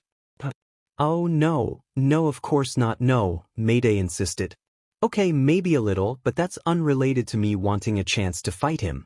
He's strong, really strong, probably the strongest in class, so he'd be the perfect person to fight at my best. Mayday thought a moment, though he does injure himself every time he uses his quirk, so slight drawback I guess. Do you think you can beat him? Ochako asked. Well, if I'm being completely honest here, Ochako. Mayday turned to her friends, a grin almost as cocky as Bakugo's. I don't think there's anyone here I can't beat. Both Tenya and Ochako were a bit surprised by Mayday's statement. This competition has started to change her slightly, though perhaps it can't really be helped, as all of them have started to develop a competitive edge and, deep down, both knew that this was the much-needed attitude for this event. Unfortunately, this didn't go unnoticed by the other students listening nearby, including the likes of Bakugo and Jiro, both of whom seemed to scowl at the young girl. Hey, room for two more? The students heard. They looked up to see Peter and Twilight showing up at the seating area. Dad? What are you doing here? Mayday asked. Oh wow, it's Spider-Man. 𝗧𝗪 said, getting excited. Is he coming to sit here? Mina hopefully asked. No way, Spider-Man. Wants to sit with us? Kaminari asked. Whoa, easy there, remember, just call me Peter, the hero said. The wife and I were just considering joining you kids, if you're alright with that. Hell yeah it is, Kaminari said. We'd love to have you, Mina said. You and your wife are more than welcomed here, Momo said. It's an honor to have esteemed guests such as yourselves. Kiss up, Mayday muttered. Wow, you kids really know how to make a guy feel welcomed, Peter said, taking a seat right behind where his daughter was, Twilight doing the same. Such a friendly bunch, that's the first step to being a hero, have approachability, Twilight said. People are going to be looking to you for security and comfort, as well as reassurance. Being friendly is an important part of being a hero. Excellent point. That's exactly why All Might is so beloved by the public. He encompasses a friendly demeanor and an aura of safety and security, Tenya said. Lucky, there have been people who once they see me, start worrying about the danger I'd bring with them, Peter lamented.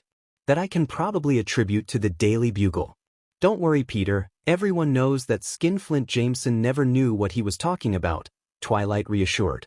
Well, I hope I let my actions speak for themselves, Peter said, then noticed both Izuku and Flurry getting into a battle position. The fight's about to start. If you can call it that, Mayday said. I have a feeling one or both of them is gonna hold back. Back in the ring, Izuku is thinking over his options. He had no real intention of using One for All, and not just because of his lack of control, but he was afraid of actually hurting Flurry. He just had to knock her out of the ring somehow.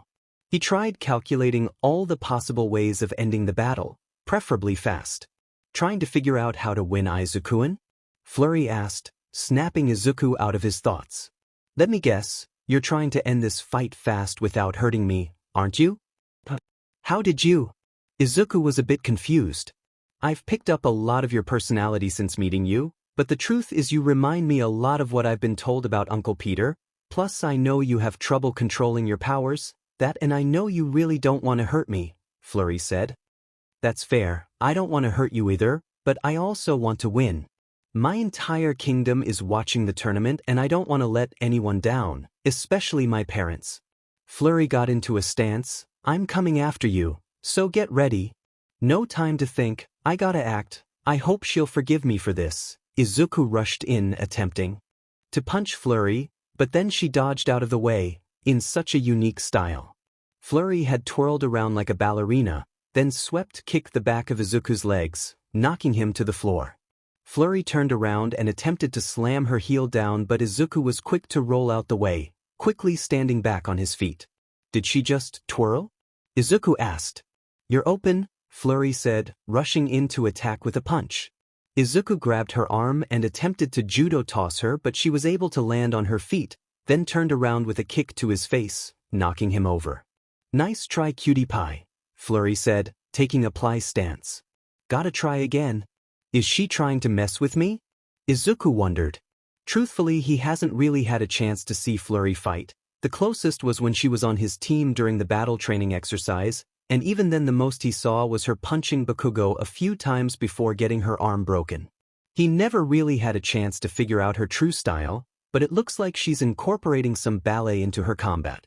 Not gonna make a move, fine, then I will, Flurry said, cupping her hands into a heart shape. Crystal Love Blast. Flurry sent a heart beam at Izuku, to which he was quick to dodge, though barely. She sent a few more, Izuku rushing to get out of dodge. Our hero princess has an early lead, Present Mike said. Looks like she's a lover and a fighter. Flurry continued sending her blasts, Izuku frantically moving around to dodge. He quickly moved in, attempting to tackle her down, but she sidestepped and kneed his back, not too hard but with enough power to topple him. Come on, Izuku, I know you can do better than that, Flurry said. Well, I've never planned for anything like this, Izuku said, standing up and getting back into a defensive stance. Life's unpredictable, you have to be prepared for anything, Flurry said. Well, I can't argue that, Izuku said, then got back into a fighting stance. Alright, I'm coming in stronger now. Izuku rushed in to attack, throwing a couple of punches Flurry's way, but she was able to dodge them with grace and elegance and twirl-kicked Izuku back. Getting better. All Might observed from the stands, looking a bit concerned. Flurry Heart is quite the unusual fighter, I don't think even I could have prepared for that. Reminds me a bit of some magical girls I've come across in my years. Man, Midoriya's really taking a whooping, 𝗵𝘃𝗵𝗃 said. Flurry Heart looks like she's having the time of her life. Not wrong, Flurry said. Oh, don't take that the wrong way, Izuku-kun. It's not fun because I'm winning, I just like spending time with you, even if I have to beat you up. Can't say this is fun for me though, Izuku said. But I am amazed by your abilities. Plus you're so full of confidence. I'm motivated, that's why, Flurry said. And I know there's something motivating you too. Come on, don't give up yet, I want you to do your best and I know you have more to show. She's right, Izuku thought about All Might's words again. I have to prove myself, I'm the successor to One for All, I can't let even Flurry stop me from winning, but I have to figure out a way to match her fighting style. Think, she moves like a ballerina, meaning most of her offense relies on her feet, I should go for her legs. Izuku rushed in again, going for a sweep kick to her legs, knocking her off balance for a moment, before she bounced back with a cartwheel, landing perfectly on her feet. So close, Flurry taunted. But you won't get me that easily. I'm not giving up. Izuku rushed in, going for a kick to her abs, but she had blocked it with both hands, then spun around to kick his ribs, twirling again into a knee to his torso. He tried again but she parried and kneed his stomach. Izuku then went for a punch but she grabbed his arm and slammed him face first into the ground. Ooh, sorry, I didn't mean to slam you that hard, you're not hurt too badly are you? Flurry said, cautiously approaching Izuku. Don't lower your guard. Izuku shouted, going for a punch, which she quickly dodged. Keep focused, Flurry.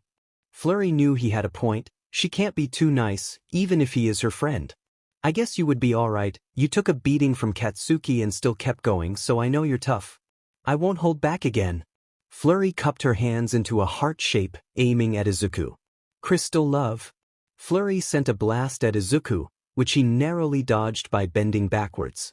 Flurry rushed over to attack while he was vulnerable, but Izuku was quick to use his legs to trip up Flurry, knocking her to the ground.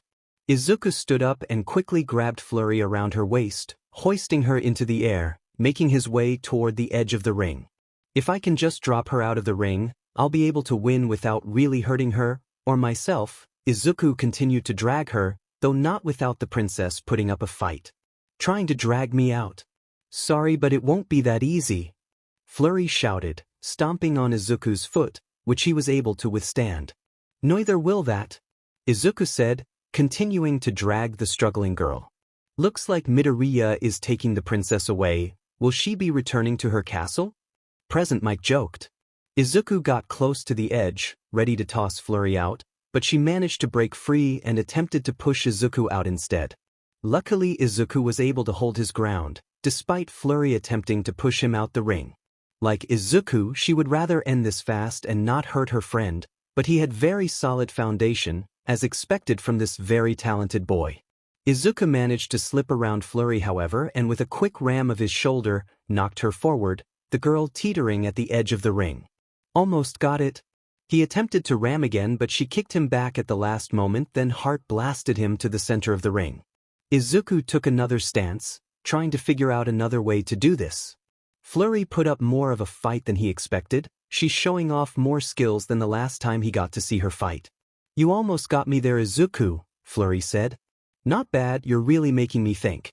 I gotta admit, maybe it's good for me that you can't use your quirk just yet, I can only imagine the damage you'd be able to do. Izuku remembered his abilities, he could try using part of his power, it looked like he wouldn't be able to win without it.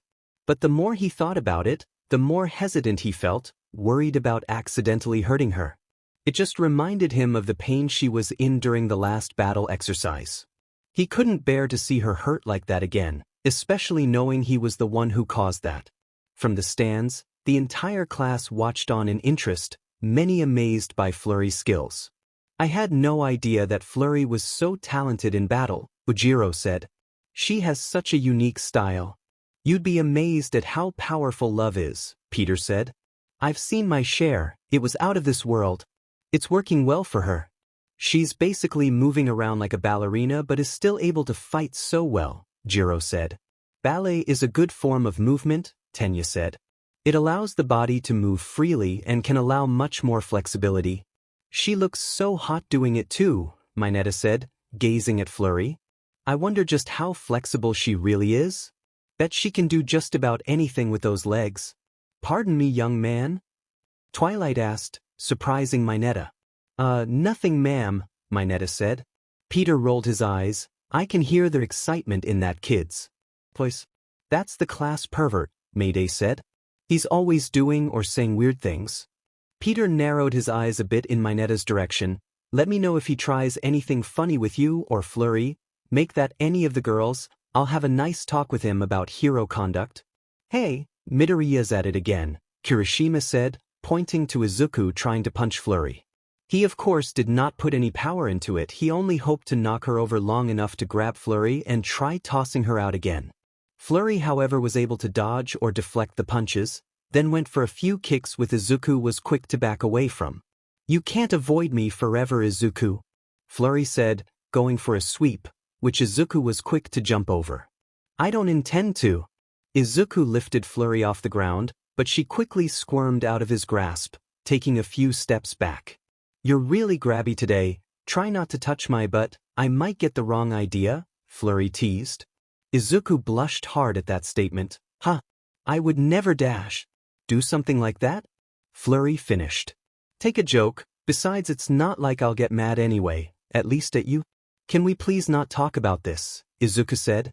Didn't think it'd be this hard, she's really good. It was foolish of me to underestimate her, but there has to be something I can do. Come and get me, little Aizu. Fleury playfully taunted. This princess is waiting for her white knight to come and take her in his strong arms. She's kind of strange sometimes, or is she still trying to mess with me? Izuku curiously rubbed his chin. Doesn't matter. Maybe if run in and fake an attack, then maybe I can confuse her and take her down, then instead of dragging her to the edge I can simply throw her. It might cause her pain, but I don't have much of a choice. You're boring me. Come on, otherwise I'll come to you, and it won't end well, Fleury said. Here it goes. Izuku rushed in to attack, making it seem like he was gonna strike with a strong punch, Fleury ready to block. As he threw his punch, he intentionally stopped short and spun around to elbow her stomach, knocking her back as he did so. Now's my chance. Unfortunately, Fleury recovered much quicker than he hoped and went for an unusual method. As Izuku went to grab her, she kneed his gut and quickly wrapped her arms around him, binding him close to her. Got you, Izuku, Fleury teased. Izuku struggled to escape her grasp, but he suddenly felt himself losing his balance. Hey, what's going? Just relax, Izuku, you need a rest, you've been very busy today, Fleury said, keeping Izuku wrapped in a form of hug. Her quirk, she can relax someone, how did I let myself get caught? Izuku struggled some more, but his arms felt weak. No, I can't lose yet, I have to. Hush now, quiet now, time to lay your sleepy head, Fleury sang. Hush now, quiet now, it's time to go to bed. Looks like Midoriya's fading, Present Mike said. Talk about love struck, is this Fleury showing her romantic feelings or the seduction fitting of a siren song? Did he just compare Fleury to a siren? Twilight asked, looking quite offended. Easy Chui, not like he's comparing her to the Dazzlings, Peter said. The Dazzlings? Chaco asked. Villains from Equestria, we've had a few run-ins with them, Peter said. Their quirks allow them to sing a siren song, Mayday explained. Allowing them to mind control you to doing their bidding. This really doesn't explain what happened to Midoriya, Mina said. Why isn't he moving? What's Fleury Heart doing? Probably using her quirk to relax him, Tsuyu chimed in. Like she tried doing to Todoroki earlier on, she can relax people if she hugs them. So that must be her plan, Tenya theorized. If she can relax his muscles and mind, he might fully fall unconscious, giving her the victory. That's really clever of her, Ochako said. Of course, Fleury's a very intelligent young girl, Twilight slightly boasted. She knows the best ways to subdue an opponent. She will be quite the adversary to keep an eye out for, Tenya said. Ochako looked down at the fight, or lack thereof at the moment. She wouldn't say it out loud, but she really wanted Izuku to advance. Seeing how hard he worked to make it here would feel like a waste if he loses in such an anticlimactic way. Fleury gently stroked Izuku's head, You did well, Izuku. You can rest now. You have nothing to be ashamed of. Izuku was tempted to take Flurry's word for it. He was pretty exhausted from the day. His muscles relaxing like this was starting to feel kind of nice. Hey, come on, kid. Don't give up just like that. All Might shouted from the doorway. Wait, is it really gonna end like this? Bulma asked from where she was sitting. Looks like it, Kaiba said. Stark rubbed his chin, looking a bit disappointed. What a way to lose after all this. Ochako looked nervous for Izuku, as did Tenya, though Mayday just sat curiously. She felt a bit disappointed that Izuku would lose before she had a chance to defeat him, but happy for her cousin, figuring she could test her ability as well. Even Todoroki watched on in annoyance. If Izuku lost so pathetically, he would never let the boy down, and he would really take it to Flurry for taking away his chance to prove himself. Izuku just stood there. Am I really gonna lose? All this work, all that All Might did to help me, all those who were counting on me, I'm going to let them all down? Suddenly he started to see a vision, a silhouette of several different people. What's going on? Asleep yet? Want me to sing you another lullaby? I know plenty, Flurry said, stroking his head. Izuku started to generate power to his middle and ring fingers and created a shockwave that knocked Flurry off her feet, creating distance between the two. What the? Stark said. Did that kid do that? Sito, what happened? Bulma asked, with Kaiba looking just as confused. Even Vegeta's attention was caught by this brief display of power. Midoriya's back in the game. Present Mike shouted. What a display of power. Sweet Celestia, what was that anyway? Rainbow Dash asked, then turned to Aizawa. You Eraser, you got any idea what just happened? Aizawa took note of Izuku's fingers. They were indeed broken. Looks like he's used his power. Ochako jumped to her feet, cheering loudly for her friend. Yes. You did it, Deku. Way to stay in. Wait, are you picking sides? Mayday asked, getting a blush from Ochako. Well, I don't mind either, but you gotta admit, Deku just screams underdog and you can't help but cheer for them, Ochako explained. My cousin's not underdog enough? Mayday asked. She's a literal princess, Jiro said. Doesn't really scream underdog. A princess can be an underdog, Mayday said. May, relax, Peter said. Everyone's allowed to have their preference. Mayday groaned in annoyance. Ironically, even she was pulling for Izuku, but she didn't expect anyone else to actually root against her cousin. Flurry stood up, surprised at Izuku's display of power. What just happened? How did you dash? Izuku wasted no time. He rushed in and grabbed Flurry and hoisted her over his shoulder. Gotta end this. Izuku quickly ran to the edge of the ring, Flurry struggling to escape. Hey, what are you doing? Wait, are you taking me and running off to find a wedding chapel? Oh, I must have really charmed. Izuku quickly threw Flurry out the ring, blushing in the process at her claim. Sorry, I meant to be a bit more gentle about that. Raised her hand in the air, Flurry heart is out of bounds. Midoriya advances to the quarterfinals. And just like that we have our first winner. Present Mike announced. Give it up for Izuku Midoriya of Class 1A. You did it, Deku. We knew you could win. Ochako cheered. I will push you, Mayday warned. Mayday? Peter scolded. Though I kind of wanted Flurry to win too, but I'm happy for Izuku. He's come a long way from being that really nervous kid who could barely put two words together. Should we check on Flurry? Twilight asked. She might be disappointed from her loss. In a moment, look, Peter said, gesturing to Izuku. The boy was holding his hand out to Flurry. You're not hurt, are you? Izuku asked. Flurry looked a bit disappointed at first, but simply smiled it off, accepting Izuku's hand as he pulled her up. No, I'm fine. Wasn't a pleasant landing, even if it was on the softest part of my body. You were great, by the way, Izuku said. You really kept me on my toes. Honestly, I think I just got lucky when I did. Izuku, you don't give yourself enough credit. You won because you have the skill to match your will, Flurry said. I'll take this loss as a learning experience. That's a good way to look at it, Johnny said, walking over to the two. Congrats on the win there, Freckles. You did great. Izuku didn't mind the nickname. He simply bowed in respect. Thank you, Mr. Torch, sir. Call me Johnny. Any friend of Mayday and 𝗧𝗵𝗲 is a friend of mine, Johnny said, then took note of Izuku's fingers. I would get to recovery girl if I were you. Your fingers look like they really hurt. Izuku turned his attention to the 2 digits. Yeah, you're right, thanks. I'll see you at the stands, 𝗧𝗵𝗲. Izuku ran off, leaving 𝗧𝗵𝗲 with Johnny, the girl sighing in admiration. Even though I lost, I'm actually happy he got to advance. Glad you're taking this well, Johnny said. Still, what was that power he just showed? Kid didn't show anything at all during the show, aside from a glimpse from his showdown with 𝗵𝗲𝗧𝗪. He can't control his powers yet, so he tries not to use them too much, 𝗧𝗪𝗲 said. Uncle Peter did tell you about this powers, right? Well, he told me he had no quirk, then Mayday mentioned him having one, Johnny said. Is that really the same quirkless kid who tried saving Mayday?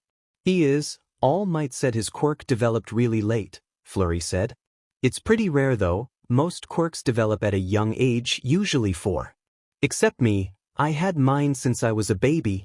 Well, you're a special case. Mine didn't develop until I was a toddler, just like everyone else, Johnny said, checking his flames. Of course, it really started to grow after passing through that cosmic cloud. Oh yeah, you said the most you could do was small fireballs. Now you can reach supernova, 𝗧𝗪𝗲 said. Yeah, though I'd rather not, it might be fatal to myself and everyone around me, Johnny said. Amazing, I got the most power yet somehow 𝗵𝗲𝗏 is still more popular than me, like what gives? Power isn't everything, Uncle Johnny. Anti-Twilight's stronger than Uncle Peter, but he's still more popular, 𝗧𝗪𝗲 said. I still find it kind of screwy, but whatevs, least people find me more likable, Johnny said. Well, better prepare the next matchup. All this talk of 𝗵𝗲𝗏 has me curious to see his kid in action. Before he left, 𝗧𝗧𝗏 spoke up. Oh, Johnny, one more thing. Once she had Johnny's attention, she continued to speak. Your powers enhanced through the cosmic cloud. Did the same happen with your family? Yeah, all of them got some enhancement, Johnny said. Reed could stretch longer. Sue's force field had more practical use. Ben, actually not much changed with Ben. Any reason you wanted to know? How often does that happen? Like quirks developing through outside means? 𝗧𝗪𝗲 asked. It could happen often, I guess. Peter's at the level he is now because a spider bit him. His strength, agility, and overall potential magnified overnight pretty much. He was strong but not that strong. His eyesight improved so he didn't need his glasses after that. He became much faster. I mean, I could tell you more details, but I don't know the full story.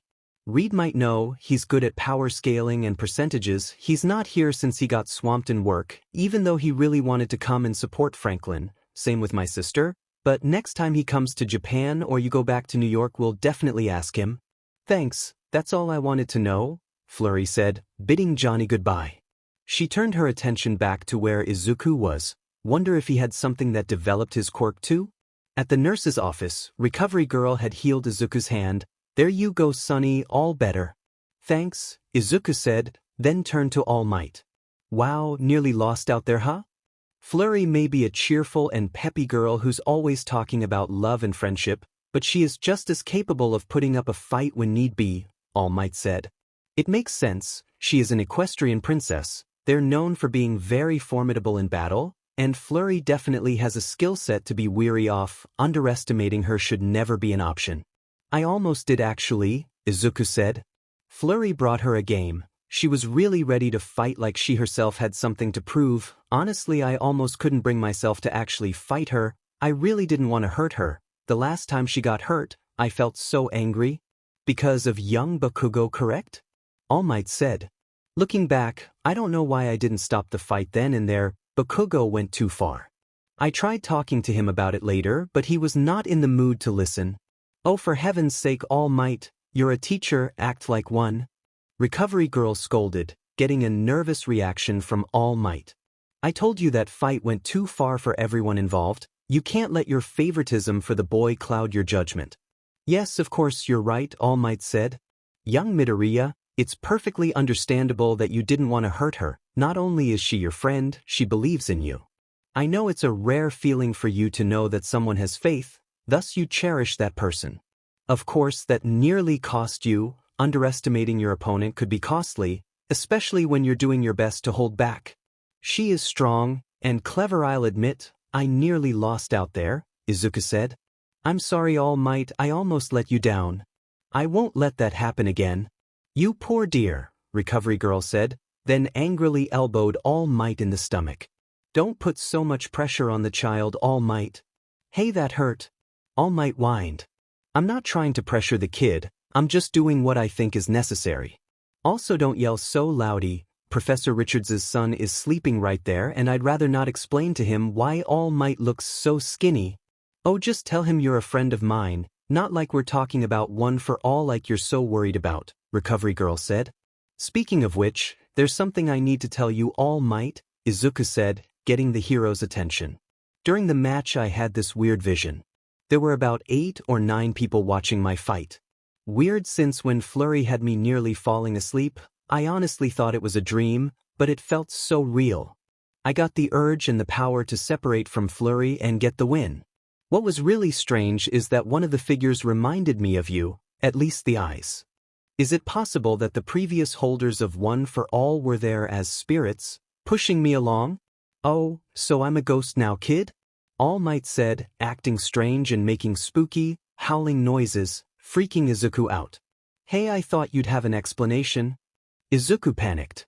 Well, actually, when I was your age I saw something similar. Maybe it means you're getting closer to fully adapting One for All, All Might said.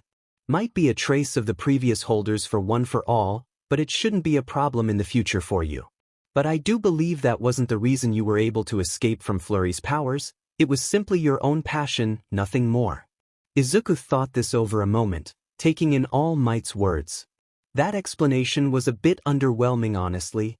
Oh, forget about it, kid. Worry more on who you might be fighting next, All Might said.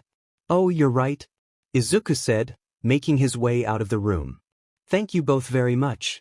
Recovery Girl turned her attention to All Might. He saw you as well then. Yes, that's good, All Might said. Meanwhile, Todoroki was seen walking through the halls, somewhat grateful that Izuku won. He did not want to waste his time fighting against Flurry Heart. He found her abilities quite disgraceful. As he walked through the halls, he spotted his father Endeavor. What do you want? You're being disgraceful, Shoto, Endeavor said. Had you used your left side, you would have been overwhelming the competition since the first race. It's time for you to end this childish rebellion. You must surpass All Might after all. Do you understand me? You're my greatest masterpiece. You could very well even surpass the Avengers if you realize your true potential, one even your siblings can't hope to reach. Is that all you have to say? Bastard? Todoroki replied. I'll win this whole thing using only Mom's quirk, I'll never use yours. That may help you in this tournament, but afterwards, you'll find that power quite limiting, Endeavor warned, Todoroki not caring one bit.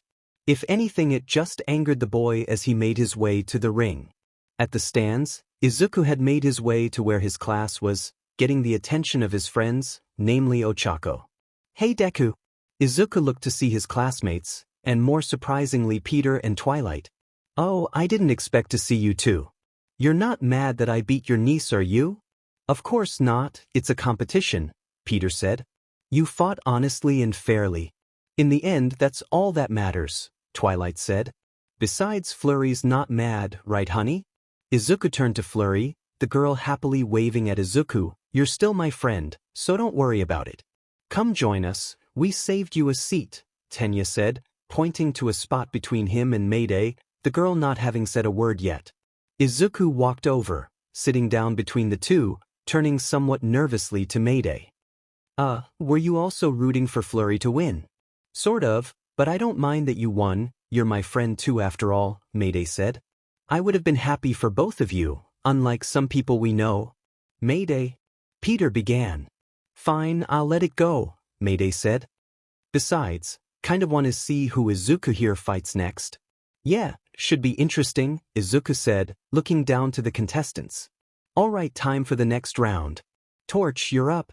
Present Mike shouted. Johnny stood in position. All right, on my left, a boy with weird-looking elbows but knows how to swing almost like a certain bug boy we all know.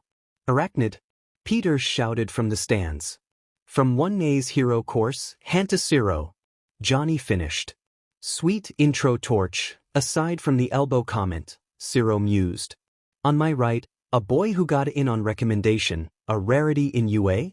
Class 1A's Hero Core student, Shoto Todoroki, Johnny announced, turning to the boy.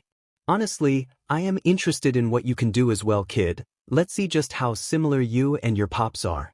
Hardly, Todoroki said. Zero looked up to the stands. Spider-Man's watching, now's my chance to impress him. Granted my opponent's gonna be tough to beat? Zero then taped Todoroki, but that won't stop me from trying. With his tape wrapped around Todoroki, Zero started to fling him out of bounds, hoping for a ring-out win. Nice move, kid, Rainbow Dash shouted. This match might be over as quickly as it started.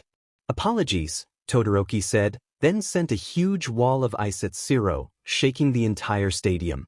Within moments, an entire mountain of ice appeared, high enough that it extended out of the stadium. Present Mike was speechless, same with Aizawa. The class sitting at the stands along with Peter and Twilight were freaked out. Others like Bulma, Kaiba, Vegeta and Tony Stark were at a loss for words. Even the heroes outside like Kamui Woods, Death Arms and Gohan were standing in surprise. Holy crap, Death Arms said. You said it, Gohan added. Johnny had his arms up, fire around them, having instinctually done so and for good reason. Some of the ice nearly hit him, but his fire melted anything that got too close to him before contact.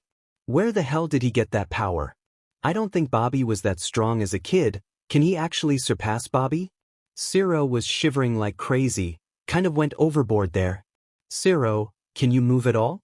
Midnight asked in a very deadpan tone. The hero herself was partially covered in ice. No way. I'm stuck, Zero said. Zero is immobilized, Todoroki advances. Midnight said. That much is obvious, Johnny said, then looked up to where Class 1A was sitting. I hope Freckles has a plan. He's gotta fight this boy next. Fluttershy and Logan had seen this from their seats where Class 1B was, Logan himself comparing Todoroki to Bobby, at least Bobby when he was younger. Logan knows that Bobby now could still overpower Todoroki, but this boy has remarkable use of his ice quirk. Fluttershy felt pity for Zero, to lose that fast after having a good starting move. She cupped her hands to her mouth to call out to the boy. You did your best, Zero. Yeah kid, Logan called out. Nice try down there. Soon other heroes were complimenting Zero's attempt, many chanting, nice try to the boy. Todoroki approached Zero, placing his hand on his chest and melting the ice. Sorry, you were right, I did go overboard. I was just so angry. It's fine, Zero said. It just sucks. I kind of hoped to impress Spider-Man. You'll have your chances, besides for all you know, he's among the people in the crowd chanting for you, Todoroki said. You were just mismatched, don't take it so hard. Peter rubbed his head in surprise. Endeavor has one hell of a strong kid, must have had some intense training. You gotta fight him next, Izuku, Mayday said. I hope you're ready. Yeah. Izuku said, barely registering, only focusing on Todoroki, specifically his expression. He looks kind of sad. Well, he'll be even sadder once you knock him out of the tournament, Mayday said. Yeah, sure. Izuku said, still thinking over this fight, much to Mayday's annoyance. Try not to feel sorry for him, Izuku, too much empathy will cost you, Mayday warned, focusing back on the ring. Truthfully, she wouldn't mind a shot at Todoroki herself, a chance to avenge Franklin. Mayday, you should get to the ring, Peter said. Your fight's up next, right? Mayday said, glancing toward Momo. Now for my chance to shine. Battle on. Chapter text. After a few minutes, the next fight was underway, both Mayday and Momo standing across from each other in the ring. Time for round 3. Present Mike announced. Who's ready to see two lovely young girls show their talent in UA? Johnny stepped into the ring, first on my left, from Class 1A, a girl who, likes me, hails all the way from the Big Apple. Spider-Man's precious little girl, Mayday Parker. Seriously, Johnny? Mayday said, bit annoyed at the little girl comment. Next, also from Class 1A. Apparently she also got into UA through recommendation, Momo Yaoyorozu. Johnny shouted. You got this, Momo. Jiro shouted. Come on, Mayday. Flurry cheered. This is gonna be so great. I don't think I've had a chance to see Mayday properly fight yet, Izuku said. I have. She's pretty awesome, 𝗧𝗵𝗲 said, then turned his attention to the Parker couple. You two raised a kick-ass daughter. Yeah, she takes after me a lot, Peter said. Well, power-wise, personality-wise, she's just like her mother, very sweet. Ah, thanks Peter, Twilight said.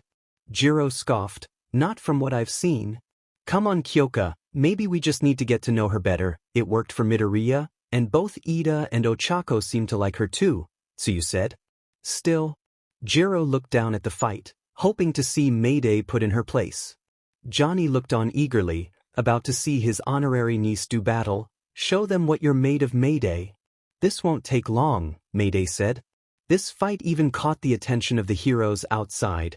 Gohan, Videl and Mount Lady gathered around to see the fight. Hey, the three of you, get back to work, Kamui shouted. But Spider-Man's daughter is up, don't you want to see if she improved? Mount Lady said. Yeah, I want to see if she can win as fast as Endeavor's son, Gohan said. Plus Spider-Man and Twilight are friends of mine, and my brother used to play with Mayday, so I kind of want to see how much she takes after her father. I guess it would be interesting to see if she's gotten stronger, especially after that sludge monster attack, Kamui said. Momo carefully observed her opponent, Mayday glaring a hole through her. Alright, now's my chance. From what I've seen, Mayday Parker is just as good with her webbing as her father is, so I'll have to keep an eye out for that. She's fast and strong, but she doesn't seem to be at her father's level, so if I can make a shield to counter her webbing, then create a dash. Let the third match begin. Present Mike shouted.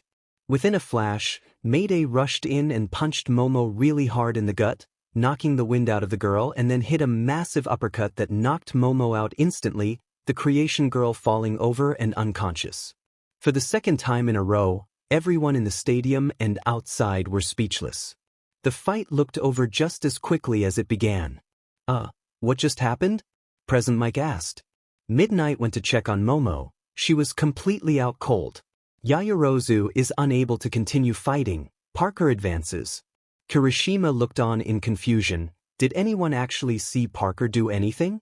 It's like she was there 1 second and the next, boom, the fight's already over. She moved too fast for my eyes to catch, Tokoyami said. Same here, I couldn't see her at all, Tsuyu said. Iida, could you spot her? Izuku asked, getting a head shake from the boy. Sorry, I couldn't, Tenya said. Mayday moved so quickly my eyes couldn't catch her. I take it you couldn't see her either, Deku, Ochako said. Maybe, for a split second, Izuku said. I didn't expect her to move that fast though. She's definitely got my speed, and strength to boot, Peter said. I just hope she held back enough, otherwise she could have really hurt that other girl, or worse. Looks like she already is pretty hurt, Kirishima said. Yaoyorozu hasn't moved at all. Yeah, I think Miss Midnight is calling for some medical help, Tsuyu pointed out.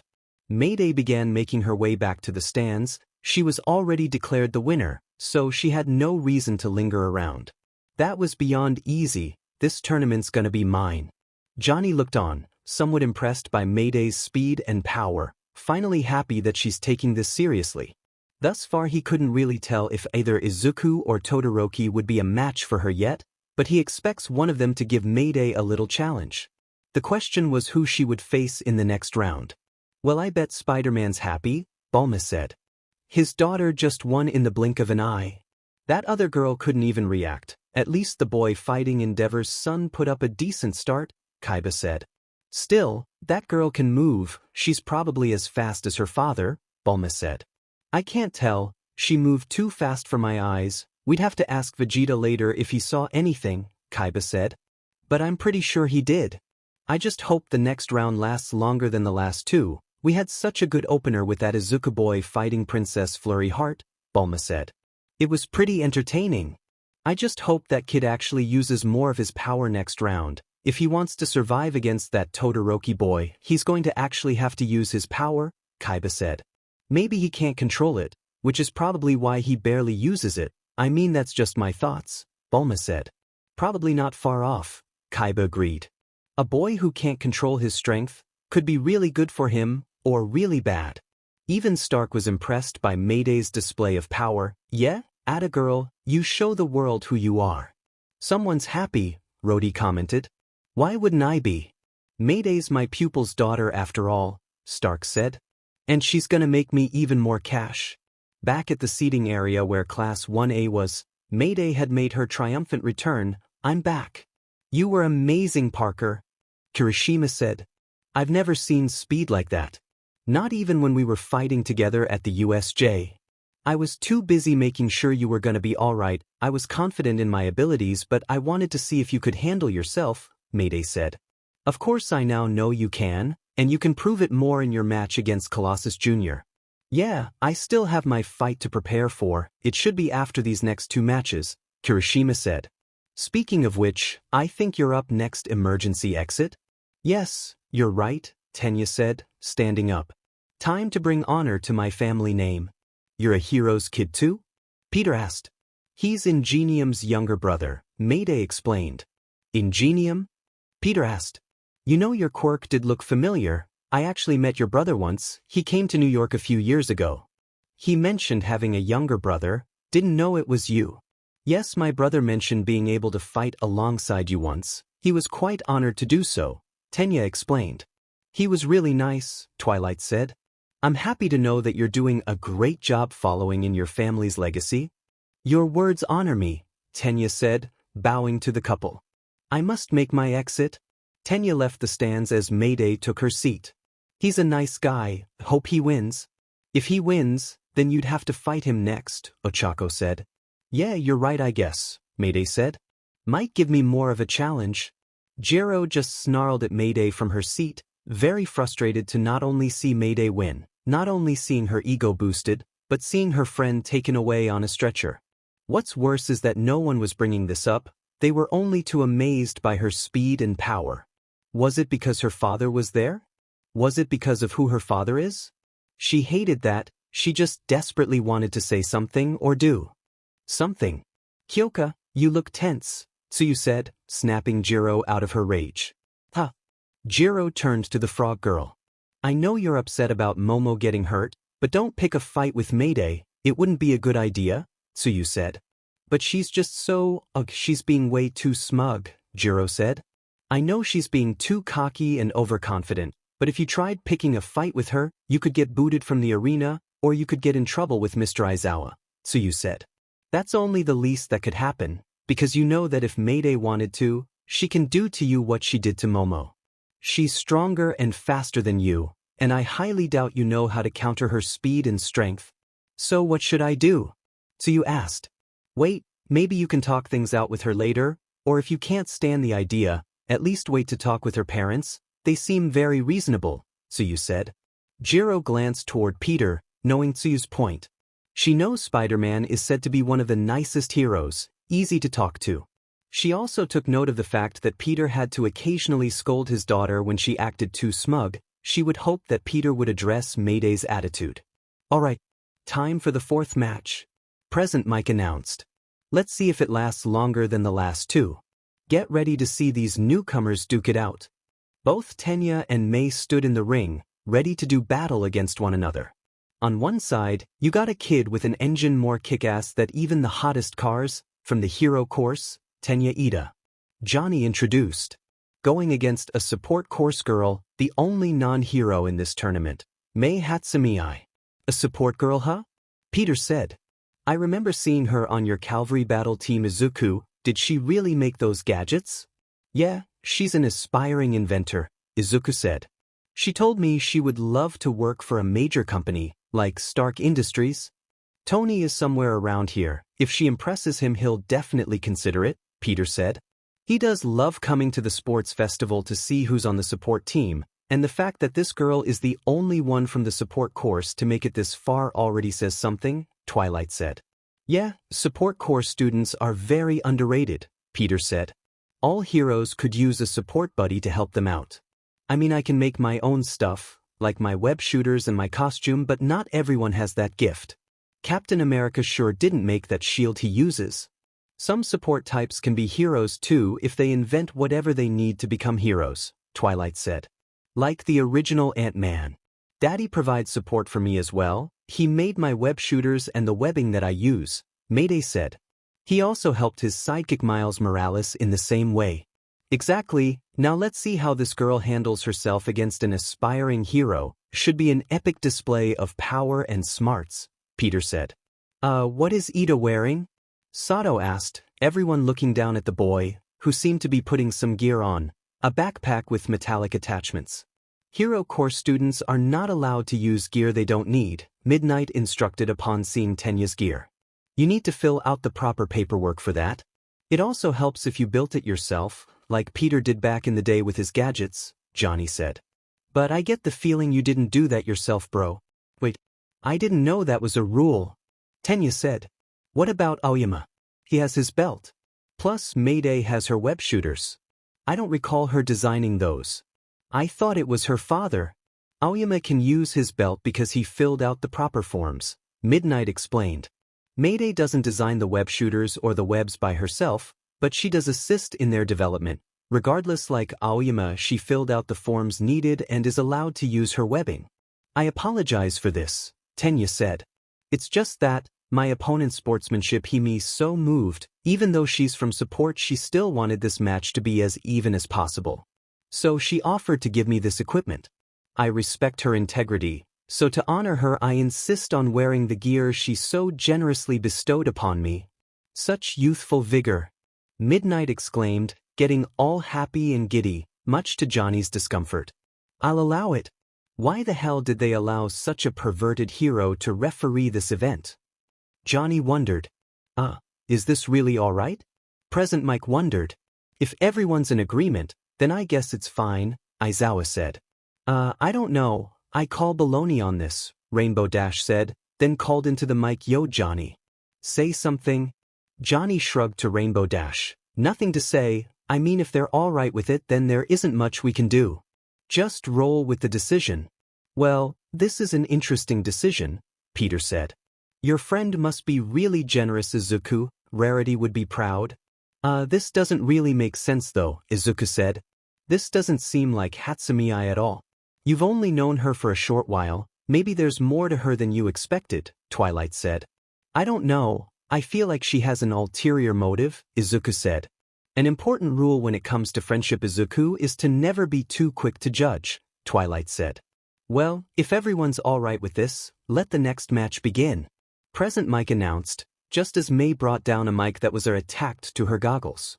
Tenya began running toward the support girl, ready to do battle. May, however, just grinned, then began speaking into her mic. Your gear looks really great, doesn't it? Don't your legs feel lighter than usual? Is she speaking through a microphone? Rainbow Dash asked, everyone else just as curious. Your leg parts were designed to increase the wearer's speed and mobility, May said, then used her backpack to propel into the air to dodge Tenya's attack, tripping Tenya in the process. Though I guess they weren't a match for my hydraulic attachments. May looked around the stands using her quirk, zooming in like binoculars, and spotted several investors, including one that really caught her eyes. There's Tony Stark. He's here with Stark Industries. Wow, he looks so interested in my babies. I gotta keep up the momentum. May had her quirk, zoom. She can see up to 5 kilometers away. Tenya tried attacking again, but May once again tripped him with her hydraulics. I have sensors in every direction. It's impossible for an opponent to sneak up in me. Suddenly the metallic devices on Tenya's back caused him to shift around, completely turning 180 degrees. What's going on? My, how quickly Ida changed his course, May said. All thanks to the ingenious auto balancer I created. Is she seriously treating this thing like some info seller commercial? Johnny wondered. Is this even allowed? Well, she isn't breaking any rules, Midnight said. So it's allowed. This continued on for several more minutes, 𝗧𝗵𝗲 going into detail about how each gadget works, showing off her hydraulic books and a net gun she had on her. All of this fancy equipment was developed by yours truly, May 𝗧𝗵𝗲, prodigy of UA's support course, May announced. For anyone interested in recruiting new inventors, then the choice is clear. Once again it's May 𝗧𝗵𝗲, inventor extraordinaire. Gotta say, that girl came up with some pretty good designs, Stark said, carefully analyzing everything. She's so loud and obnoxious though, Rhodey said. I see nothing wrong with having some personality, Stark insisted. Yeah, you would say that, Rhodey stated, getting a chuckle from Stark. All I'm saying is that if you want to succeed you gotta show passion, and that girl really has some pep in her voice. She speaks so confidently about her designs and she shows them off really well, Stark said. If you want to make it in this world, you gotta have an attitude like that. Honestly, I might consider giving this girl a chance. I mean, she made it this far, and everything I've seen from her is pretty top-notch. Now if you'll allow it, have a few more of my babies to show off. May said. Damn, how much more does this girl have? Rhodey asked. Kid, this isn't a buyer's market. Johnny shouted. If you're done making a fool out of that kid, then either fight him for real or bring the fight to an end. I don't care if you surrender or get a ring out, just do something fight-related. Don't you worry, Human Torch, sir, it won't take much longer. May said. By any chance, I don't suppose your family's watching this event? Are you serious? Johnny asked. I don't know if they're still watching since my nephew got his arm broken in the cavalry battle. I could build something for him too, courtesy of the support course's genius inventor, 𝗵𝗃𝗵𝗲, the girl shouted. Johnny turned his attention to Midnight. I blame you for this. Oh, shut up, Midnight said. Twilight sighed in disappointment. Looks like I misjudged her. You were right after all, Izuku. Well, you were just quick to see good in someone. That's very admirable, like a true hero in fact, Izuku said. Ah, you're adorable, Twilight said, rubbing Izuku's hair, getting a blush from the boy. Thanks. No problem, Izuku said, flattered by her affection. 10 minutes had passed. May stepped out of the ring, satisfied with her display of her inventions. Well, that was everything I wanted to show off. 𝗵𝗃𝗵𝗲 is out of bounds, 𝐸𝐴 advances. Midnight declared. I can't believe you deceived me like that. Tenya shouted. Sorry, I just needed someone to display my babies. Nothing personal, May said, walking back to her seat. From her seat, Bulma couldn't help but chuckle at the display. Wow, that girl really is quite the inventor. So peppy too, like me in my teen days. She was annoying as hell though, 𝗬𝗍 said. But even I have to admit her designs are impressive. She truly may be a prodigy. Think I should try recruiting her? Bulma asked. I would, unless you want Stark getting to her first, 𝗬𝗍 said. I don't think I can handle a girl like her in my business. Even if she improved your dueling system? Bulma asked. Like anyone can surpass me in that, 𝗬𝗍 said. Even Pegasus pales in comparison to my skills. I thought you and Pegasus were less hostile now? Bulma said. We are, but he's still not a friend or anything. I'm just speaking the truth about my abilities, 𝗬𝗍 said. You really are a very prideful boy, just like Vegeta, Bulma said, looking for the scion in the crowd. Sure enough, he was sitting there closer to the show, looking a bit annoyed. What a disgrace to battle, treating a fight like some TV bargain sale. Poor Iida, Izuku remarked. She must have said whatever she could to get him to trust her, and she betrayed that trust. Unbeknownst to him, Ochako had gotten up from Het's seat, looking a bit worried about something, and made her way out of the stands. While everyone was too distracted by what had happened, only Mayday seemed to notice her standing up to leave. Probably needs to pee or something, hopefully she comes back soon. Next fight is in a few minutes, Mayday deducted. It's time for the next match, ladies and germs. Present Mike announced a few minutes later. First up, dudes, a kick with awesome pink hair, pink eyes and pink everything. Johnny smirked to the crows. Me and the wife have a soft spot for pink, from the hero course, Mina Ashido. Gonna do my best, Mina announced. Her opponent, the boy with the bird head and a scowl to make anyone tremble, the hero course's 𝗵𝗃𝗵𝗃. Johnny announced, then turned to the boy. Kind of want to ask if that's a mask or not, but something tells me that would be a bad idea. Let's begin. Present Mike shouted. The fight did not last too long. While Mina put up an impressive display, skating around on her acid and trying to avoid Dark Shadow, he eventually overpowered her and knocked her out the ring, taking the win. Ashido is out of bounds, 𝗬𝗐𝗵𝗍 wins. Midnight announced. Mina slammed her hands in annoyance. Darn.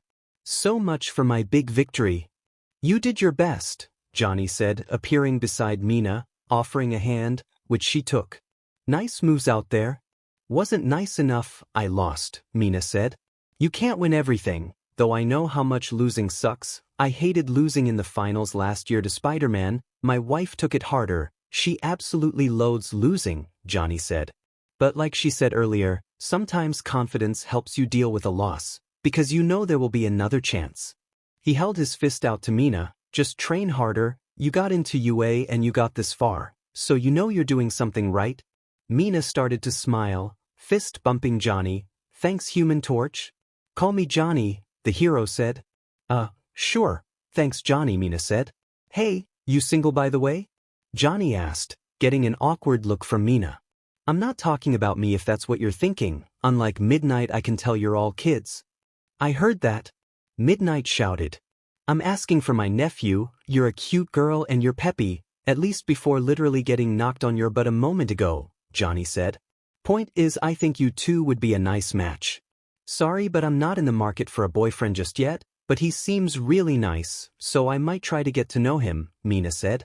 Sweet. Just so you know, that wasn't the only reason I came to help you up. I just took a chance there, Johnny said.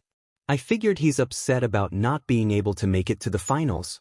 It's fine, I'm quite flattered you came to me out of all my classmates, Mina said. See you around, Johnny.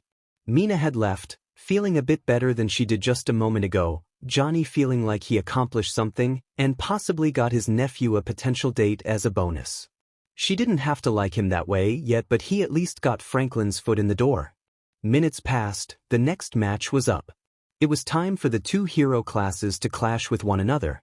Alright, sports fans, time for match number 6. Present Mike declared. Who's ready for some Class 1A versus Class 1B? I sure am, Mike, Johnny said, gesturing to his right. First from the Class 1A hero course, the boy with the electric personality, 𝗵𝗃𝗁𝗏. Johnny turned to the left.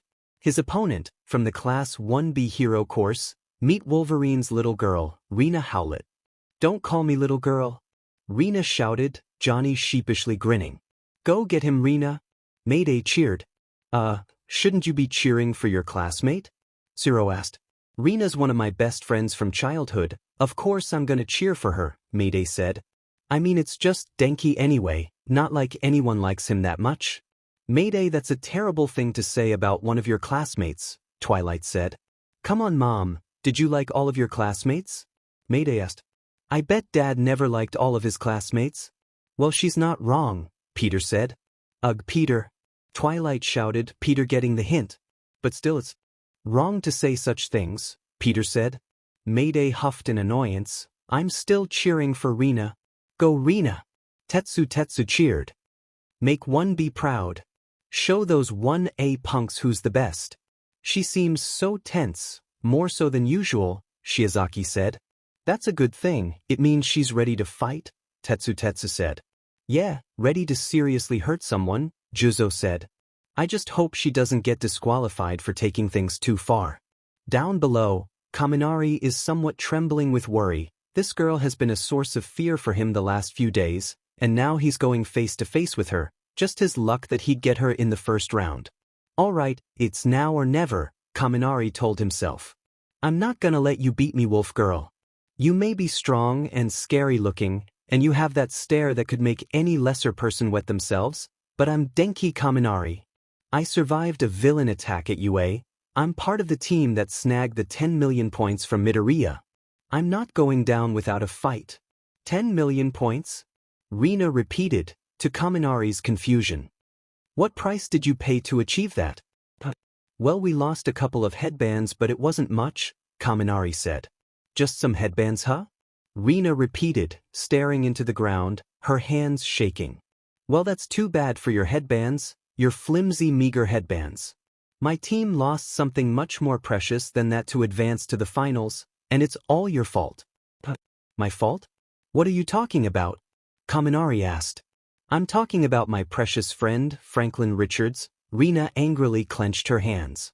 He got his arm broken in the cavalry battle, all that work he did to make it this far, all that training, all his hopes and dreams of making it this far, his desire to honor his family, honor to the Fantastic Four, and be right there in the tournament with all of his friends, including me.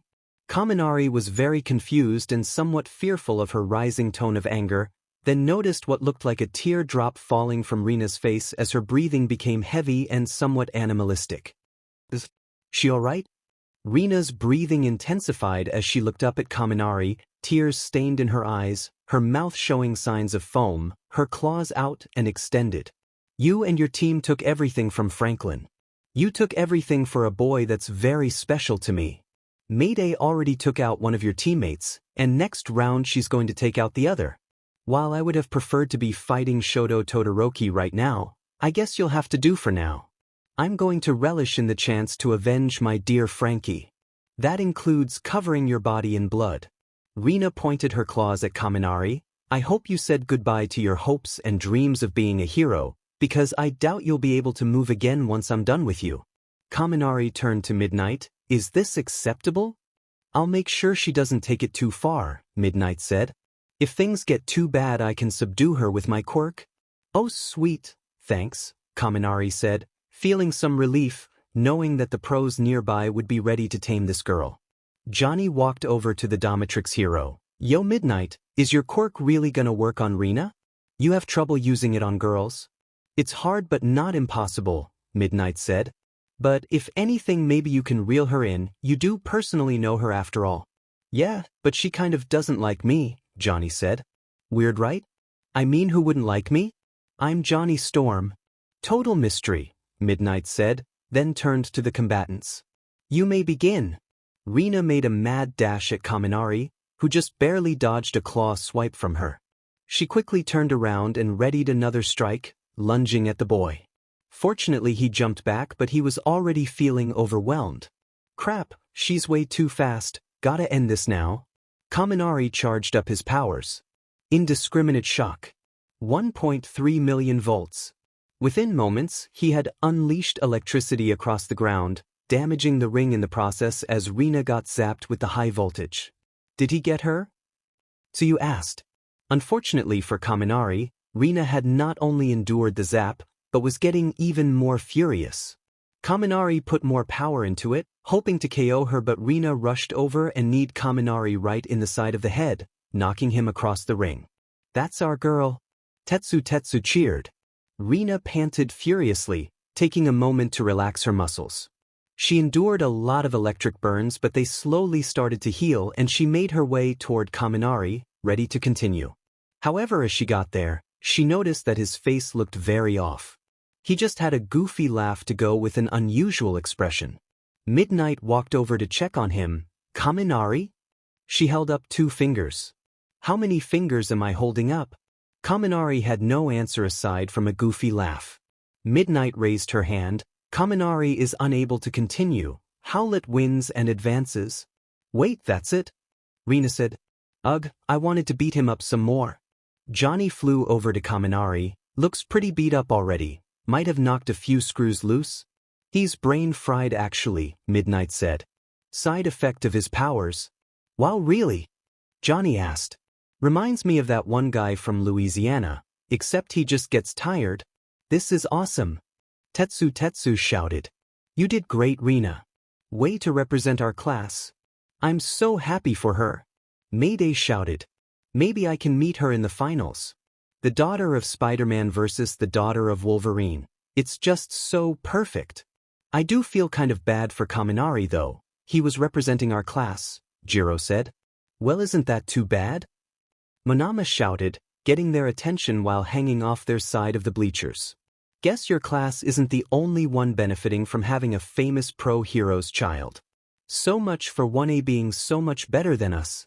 As he continued to laugh maniacally, Kendo had come over to karate chop his neck, knocking him out.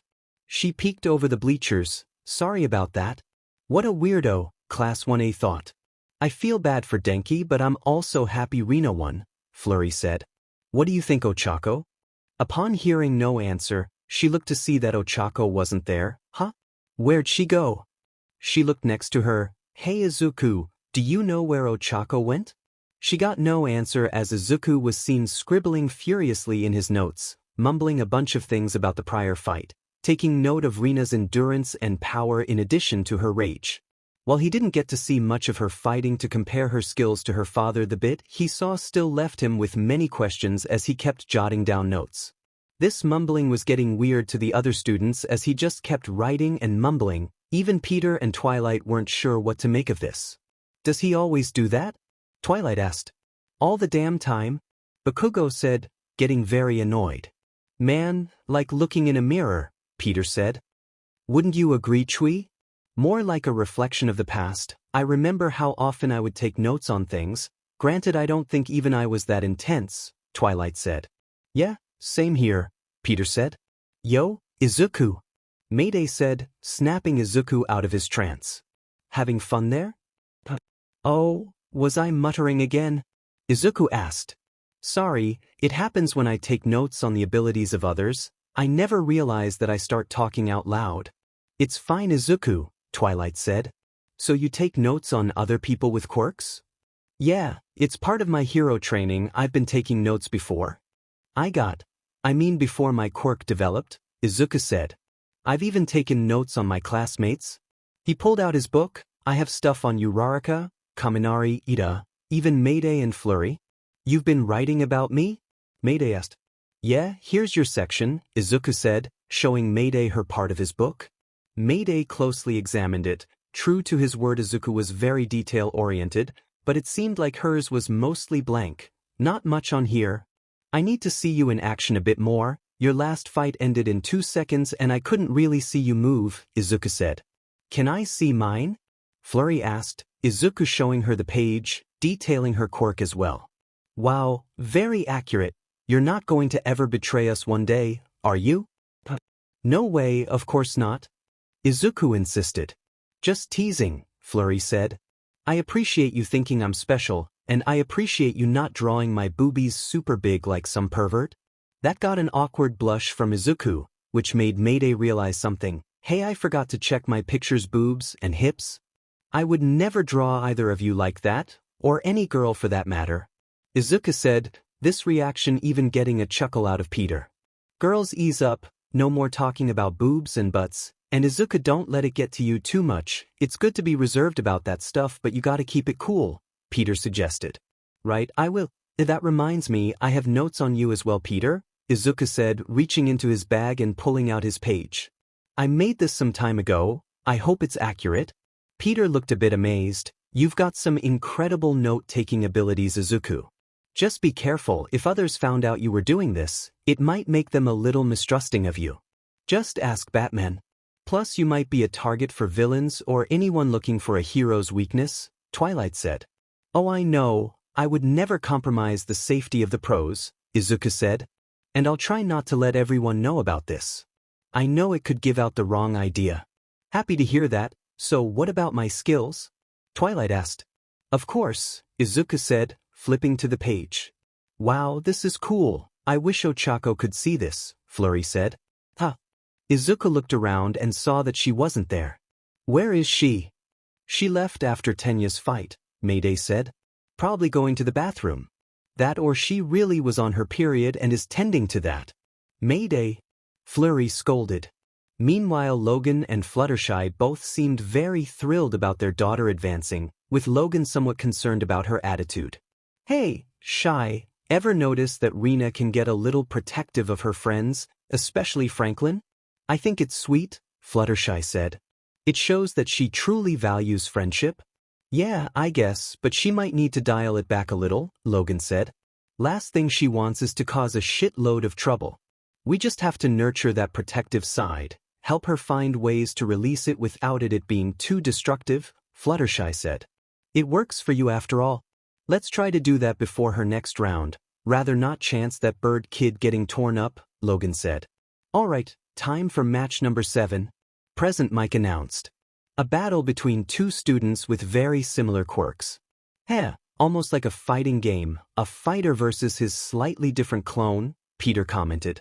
On my left, a dude who's almost the spitting image of Colossus of the X-Men, 𝗧𝗏𝗧𝗏𝗧𝗏𝗧𝗏 of Class 1B. Johnny announced. Wait, his first name is 𝗧𝗏𝗧𝗏, and his last name is 𝗧𝗏𝗧𝗏? Rainbow Dash asked. Weird, isn't it? Present Mike said, almost not caring how rude that sounded. Damn Hisashi, harsh, Johnny said, then introduced the second fight. For the other challenger, a dude who's quite similar to my friend Ben Grimm, who all of you know as the Thing, 𝗧𝗪𝗧𝗏 Kirishima of Class 1. Again with the comparisons, Kirishima said. But the Thing is pretty manly and a great pro, so I'll take that as more of an honor. Having a similar quirk to someone is a pain in the ass, I know from experience, Johnny said. But what matters is what you sow with that quirk, so you're both gonna have to step up and prove yourself to be the superior fighter. Only one of you can win, and that will decide the best. This should be an interesting fight. Begin. Present Mike announced. As the two went to do battle, in the player waiting room Tenya had gone to wait for his next battle, and calm himself of his humiliation. Upon entering he was greeted by 𝗧𝗏𝗄. "Oh, hey there Ida. Hello 𝗬𝗏𝗏, how are, oh my." Tenya shouted upon noticing how serious 𝗧𝗏𝗄 looked. "What's with that expression?" "Huh," 𝗧𝗏𝗄 said, then tried lightening up. "Sorry, I guess I can't help but be nervous." "That's understandable, you're going up against 𝗵𝗃𝗃𝗀𝗁, might be tough," Tenya said. "I admit, I'm a bit scared to go against him, but after seeing your match I started to feel better," 𝗧𝗏𝗄 said. "How so?" Tenya asked, then heard the door open to see both Deku and Flurry. "Hey, 𝗬𝗏𝗏𝗃, are you alright?" Izuku asked. "We were worried when we didn't see you out there," Flurry said. "What are you two doing here? Aren't you watching the tournament?" 𝗧𝗏𝗄 asked. "Most of them ended like I expected them to," Izuku said. "That and Ejiro's fighting the guy that has almost the same power as him, and they've just been doing the same moves at the same time, kind of weird," Flurry said. True to her word, the two boys were trading punches, enduring it and repeating the process, both yelling at each other. "This is kind of boring," Mayday said. Back with 𝗧𝗏𝗄, the girl nervously clenched her fists. "I guess I'm next. My big fight against a strong quirk user." "You'll be alright," Tenya reassured. "I mean, would 𝗵𝗃𝗃𝗀 really be so rough on a girl?" "Seriously, Tenya?" Flurry said, somewhat annoyed. "This is the same 𝗵𝗃𝗃𝗀 that broke my arm, he would not take it easy on a girl." This statement unintentionally made 𝗧𝗏𝗄 more nervous. "Oh, I'm sorry, I didn't mean to worry you. Maybe he'll go easier this time? I heard All Might got pretty ticked off with him for doing that." "He's not going easy, Flurry," Izuku said. "Sorry if this is harsh, but 𝗬𝗏𝗏𝗃 deserves to know what she's in for. Everyone's aiming for the top spot, especially Kakin. No one would hold back. Flurry didn't against me, and I know Mayday won't when she goes against Ida." "Right, I almost forgot to consider that," Tenya said. "After what she did to Yaoyorozu, I must admit I'm pretty nervous myself." "Don't worry, Mayday likes you more than she likes Momo-chan, maybe it won't be as bad," Flurry said. "Well, the reason I'm here is to see if I can be of any assistance," Izuku said, bringing out his notebook. "You helped me so much, this is my chance to repay you. In this notebook I've written details on the quirks of everyone I've seen, yours included." That seemed to surprise 𝗧𝗏𝗄, but she did not interrupt as Izuku continued speaking. "I have notes on Kakin and I can help you work out a strategy to beat him. He's very good at note-taking, he even got my skills down," Flurry said. "This works out well then," Tenya said. "Thanks, but I won't be needing that," 𝗧𝗏𝗄 said. "Huh," Flurry said. "𝗧𝗏𝗄, this has notes to help you fight Katsuki, you know, the villain in the making?" "Flurry, don't say that," Izuku said. "I call it like I see it, Katsuki's a big jerk and I just know he's gonna hurt 𝗧𝗏𝗄 just to get to you," Flurry said. "𝗧𝗏𝗄, please just consider Izuku's strategy. I know you're worried, and I do appreciate you wanting to help," 𝗧𝗏𝗄 said. "But I need to try this on my own. During the Cavalry battle, I told you it's fun to team with friends, but deep down, I think I was just relying on you to get by. That's why when Ida said he wanted to beat you, I felt a bit embarrassed." 𝗧𝗏𝗄 started making her way to the door. "Everyone's doing their best to create a future, which means everyone's a rival, even us." 𝗧𝗏𝗄 did a nervous thumbs up. "So I'll see you in the finals." Outside, both Kirishima and Tetsu continued to battle until they reached the point of a double KO, both guys down for the count. "Whoa, is it over?" Present Mike asked. "Looks like a double knockout." Midnight and Johnny checked on the two, both coming to the same conclusion. "It's a draw," Midnight said. "When the contestants come to, we will have a tiebreaker event for them." "Wow, they really are similar," Johnny said, surprised at the outcome. I hope we can find a winner soon, unless they keep drawing forever. Vegeta had observed patiently from his seat, saying little to nothing until a girl with blue hair next to him spoke up. Those guys really brought their A game, huh, Vegeta-sama? I respect their passion and drive, Vegeta said. They fought hard to outdo each other, to stand out in their own ways. Even if it was a draw, I know that won't put a damper on their warrior spirit. Got that right. So, got a preference? The girl asked. I have none, 𝗵𝗃𝗃𝗃. I just came to see a winner and who will earn my respect, Vegeta said. While we wait for the two to recover, let's move on to the final battle of the preliminaries. 𝗵𝗃𝗃 announced. Well, this is it, Mayday said, knowing what's next. This battle might be uncomfortable to watch, Tsuyu said. I'm worried myself, Twilight admitted. I mean, she seems like a nice, innocent young girl, and that boy isn't exactly pleasant to be around. I know you're all worried, but that's hero life, Peter said. Once she goes out there, no one's gonna take it easy on her. This is a good way for her to prepare for the harshness of reality. Izuku knew Peter had a point. After the villain invasion from before, he saw firsthand how ruthless some of them could be. This is Ochako's chance to brace for that. Good luck, 𝗬𝗏𝗏𝗧𝗏. You can do this. All right, time for the last bat in the first round, 𝗵𝗃𝗃𝗃 announced. It's been a great first round, let's see how it ends. First 1A's hero course, the guy who claimed to win everything, and now has to back up that claim, Katsuki Bakugo. Johnny said, Are you doubting me, Torch? Bakugo shouted. Of course not, I know you believe you can go the distance, but your opponent might be bringing the thunder herself, you gotta be prepared, Johnny said, then turned to the other side. He could see the nervousness in Ochako's eyes, but he also saw the determination too. His opponent, also from 1A, a girl whose abilities are out of this world, since there's no gravity in space, Ochako 𝗬𝗏𝗏𝗃. Wow, nice joke, Johnny, did Peter teach you that one? Rainbow Dash asked from the commentary booth. Of course I didn't, that wasn't funny, Peter said. All my jokes are funny. A deadpanned-looking Twilight just glared at her husband. Yeah, sure they are, Peter. Johnny kept a close eye here. Part of him was worried. He did not like the idea of girls getting hurt, and something told him that Bakugo would do just about anything to win. But he wanted to see how well Ochako could handle herself against someone so aggressive. He remembers Mayday and Flurry telling him about Ochako, that she's a peppy girl, and he got a glimpse of that during the festival, mainly the cavalry battle. How she handles someone so aggressive will be a true test of her character. Good luck to both of you, Johnny said. And like Midnight said before, try not to let this get out of hand. We got lucky during Rina's fight against that Denki kid, let's keep it that way. I don't need luck to win, now stay out of my business, Bakugo said. Ochako felt nervous by Bakugo's reaction, seeing how harshly he could speak to a famous pro-hero. She turned to Johnny, bowing quickly. Thank you for your support, Human Torch. Johnny, the hero said. Right, thank you, Johnny, Ochako said, then focused back on Bakugo. Let the final match begin. 𝗵𝗃𝗃𝗃 announced .0 gravity versus explosions. Chapter text. To say that Ochako was nervous about her fight could possibly be a huge understatement, knowing just how aggressive Bakugo could be filled her head with a lot of doubt. Everyone watching also seemed concerned, at least her friends did. You're the one who messes around with gravity, right, Pink Cheeks? Bakugo asked. Pink Cheeks? Ochako said in disbelief. Fair warning, I'm not holding back. If you want to give up, do it now, Bakugo said. This is your only chance. Up on the stands, Flurry was nervously watching, worried about Ochako getting hurt by this bully hero in training. Hey Izuku, what was that plan you had in mind for Ochako?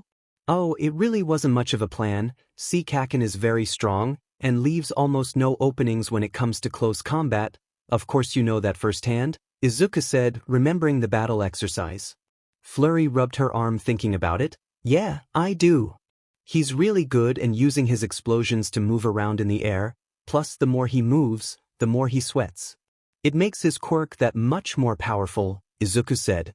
But if 𝗬𝗏𝗏𝗃𝗃 can touch him once, she can use her quirk to make him float into the air and out of bounds. That's actually a really clever idea, Flurry said, looking down to her friend. I hope 𝗧𝗧𝗃𝗲's plan is just as good as yours would have been. Beat him up, 𝗧𝗃𝗃? Mayday shouted. Show that hothead what you're made of. You really think 𝗧𝗪𝗏𝗃 can win? Tenya asked. It'd be nice, just to see the look on Katsuki's face. He talks so big, it'd be funny to see him lose in the first round, especially to a girl, Mayday said. Should losing to a girl be a bad thing? Tenya asked. No, but something tells me Bakugo might see it as a bad thing, which would make it funnier, Mayday commented. Down below, 𝗧𝗃𝗃 rushed in to attack Bakugo, having activated her quirk. Sorry, but I'm not giving up. Wow, what a great start. Izuku said. If she can touch him once it's over.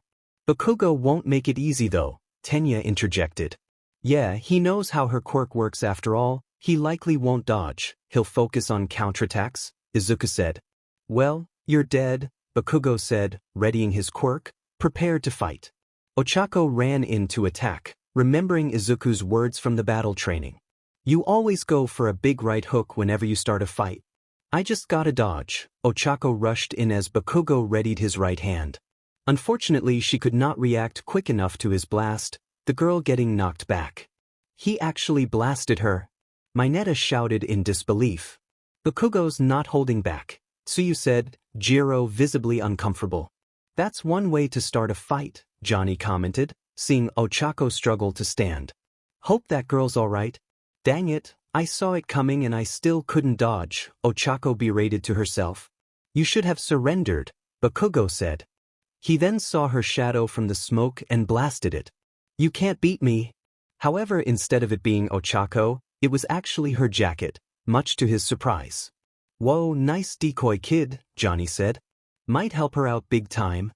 𝗧𝗃𝗃 approached from behind, hoping to touch him once to make him float. Unfortunately, he saw her coming and blasted her back, 𝗧𝗃𝗃 taking a huge hit. That reaction speed, Vegeta commented, somewhat impressed. Anyone else might have been open to attack, but that boy was ready. Medaka looked a bit concerned for 𝗧𝗃𝗃. I hope that girl doesn't die out there. 𝗧𝗃𝗃 ran in again, but Bakugo had blasted her again, too slow. That kid's brutal, Bulma shouted in disbelief. How can he be so rough on a girl like that?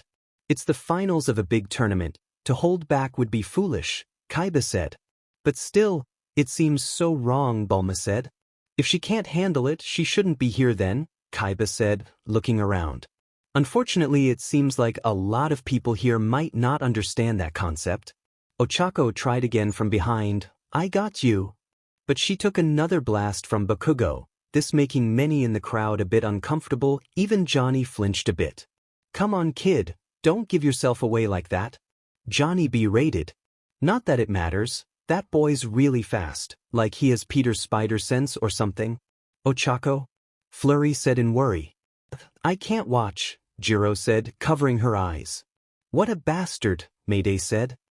I bet he's enjoying this. Rina herself felt a bit surprised by Bakugo's tenacity, though deep down she wished she was down there fighting him. He looked like a worthy challenge. Of course, she pitied the girl he was up against. She was on the receiving end of some pretty vicious attacks. This continued on, 𝗧𝗃𝗃 tried and failing to hit Bakugo, and the boy just blasting her, everyone around feeling more and more uncomfortable. Fluttershy had turned away, Logan comforting her as he scowled at Bakugo. He knows this is what must be done to advance, but part of him hates seeing this girl get put through this. If this boy had any honor, he would just end the fight now and stop messing around. Outside, the pro heroes are watching, somewhat appalled by Bakugo's actions. Gohan was just staring right at Bakugo, the look in his eyes reminding him of Vegeta back when the Scion first came to Earth. Gohan, you look tense, Videl commented. Do I? Gohan asked, realizing his fist was really tight. Guess so. Videl cringed at the sight of another blast to 𝗧𝗃𝗃, taking note of the crowd's reaction as well. That boy might be going a bit too far.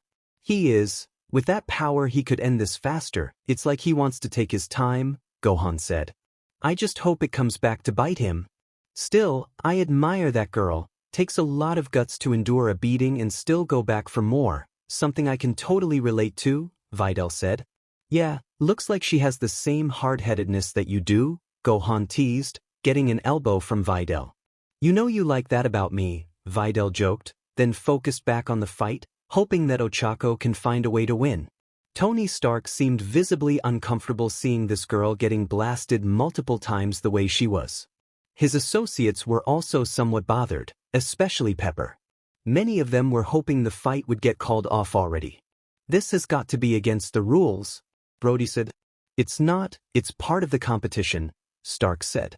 "This isn't competition, it's cruelty," Pepper shouted. "I can tell that boy has a violent temper, especially from what we've seen from the racing and the cavalry battle. He's out of his mind. Have faith in the pros nearby. If things get too bad they'll step in, especially Johnny," Stark said. "I can tell from here he looks uncomfortable, and he does have a soft spot for kids." In the commentary booth, 𝗵𝗃 herself could barely watch. She sat there waiting for a pro to call this off, or at least hoped that 𝗧𝗪𝗀𝗀 would at least just surrender and save herself the pain she was enduring. "She's not resting between attacks despite the explosions, poor girl," 𝗵𝗃𝗃𝗀𝗀 said. Twilight looked very bothered just like many others. "Peter, you think that boy's going too far?" "Probably," Peter said. "I mean, if he's not careful, he might accidentally kill her. It's one thing to be aggressive, but this just seems like unnecessary brute force. I wish she would just surrender, or that a pro would step in," Twilight said. "I'm afraid it's gonna get really bad for her. That's the thing, I don't think she wants to give up, nor does she want help. In a way this is what she needs," Peter said, this getting everyone's attention. "Like I said before, once she steps foot into the hero world, she's gonna meet someone like this, maybe worse. Bakugo might be overly aggressive and acting like a bully, but he's playing a vital role right now. When you're up against a villain you can't apply these rules here. If you give up, they win and everyone loses, and a pro won't always be there to help you. That's assuming the pro would be able to help at all. Besides, I wouldn't worry too much about 𝗧𝗪𝗀𝗀. It's not over yet and it looks like she has something else up her sleeve, or lack thereof."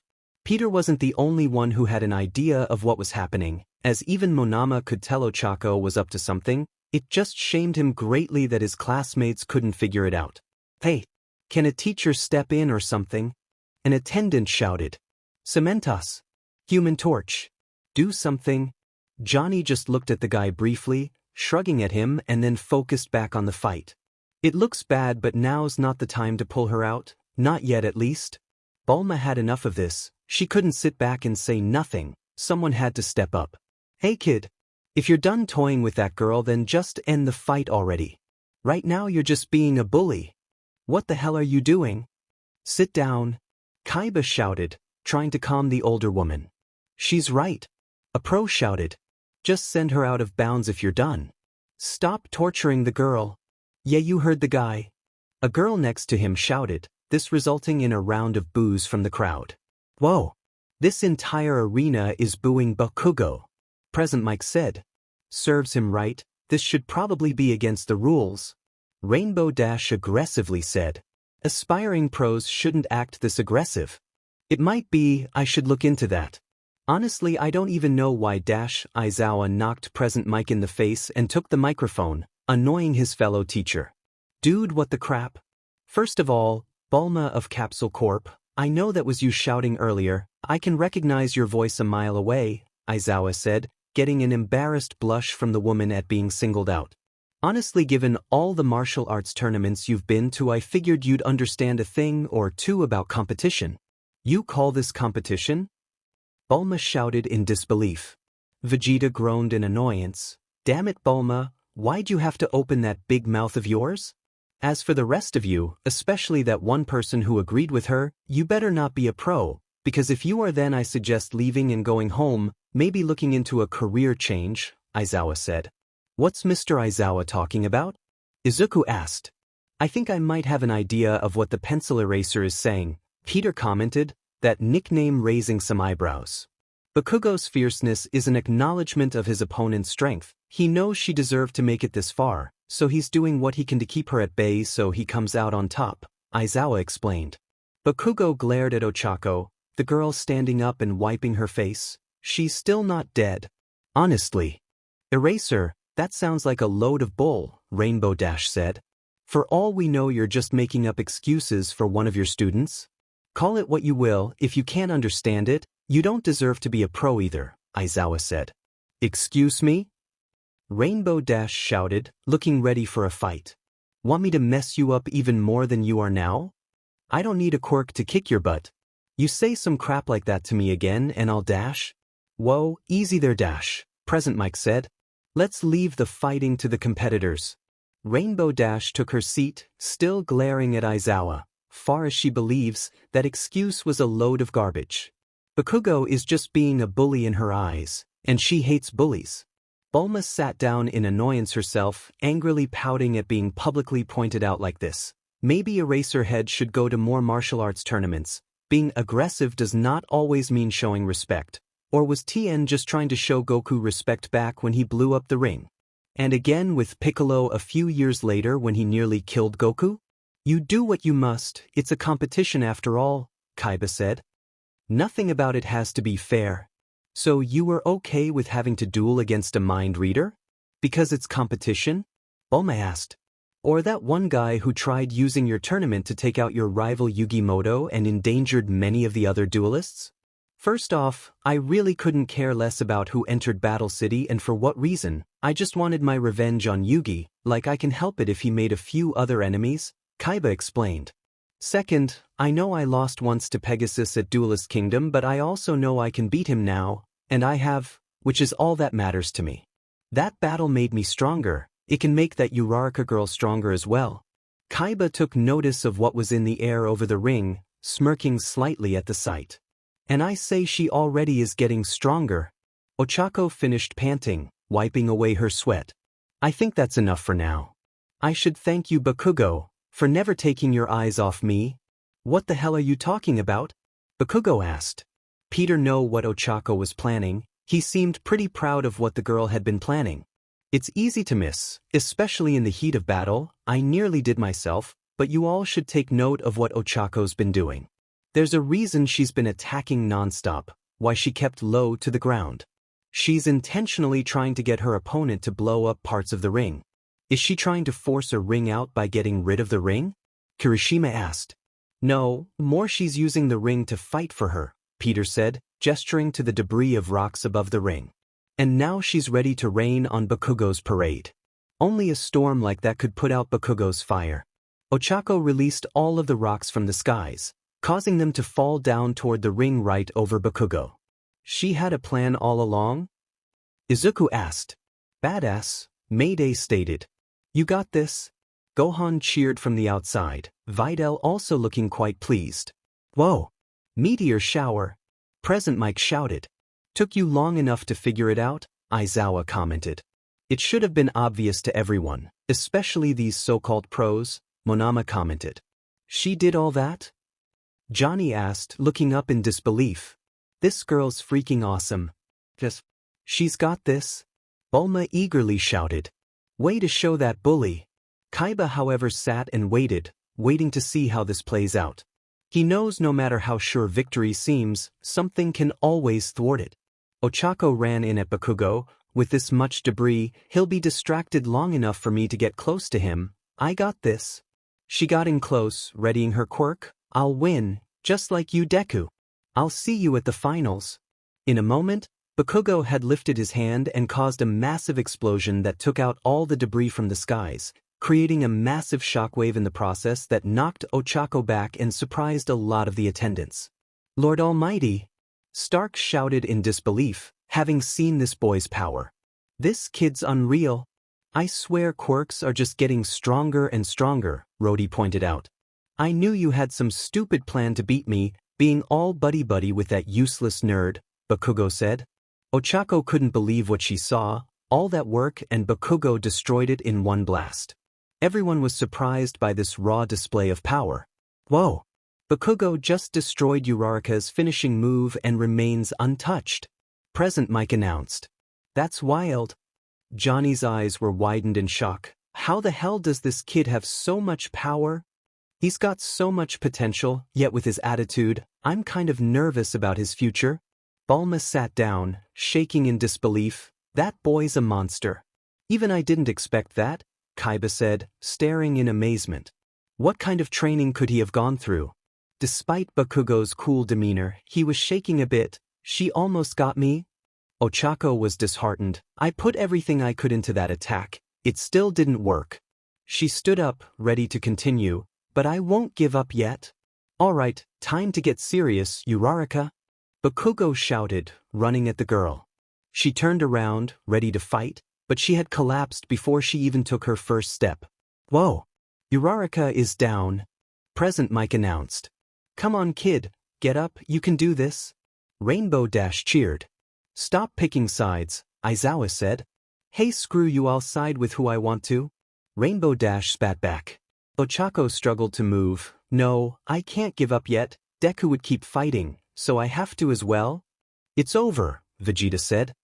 That girl's at her limits, and I doubt she's able to surpass her limitations just yet. 𝗧𝗏𝗃 desperately crawled over to Bakugo, wanting to continue. Bakugo was ready, but she slowly started to lose consciousness. As she did, she remembered the promise she made to her parents, hoping that would motivate her to stand, but her body finally gave out. Midnight was about to run in to check on her, but Johnny beat her to it, running past the hero and checking on 𝗧𝗏𝗃.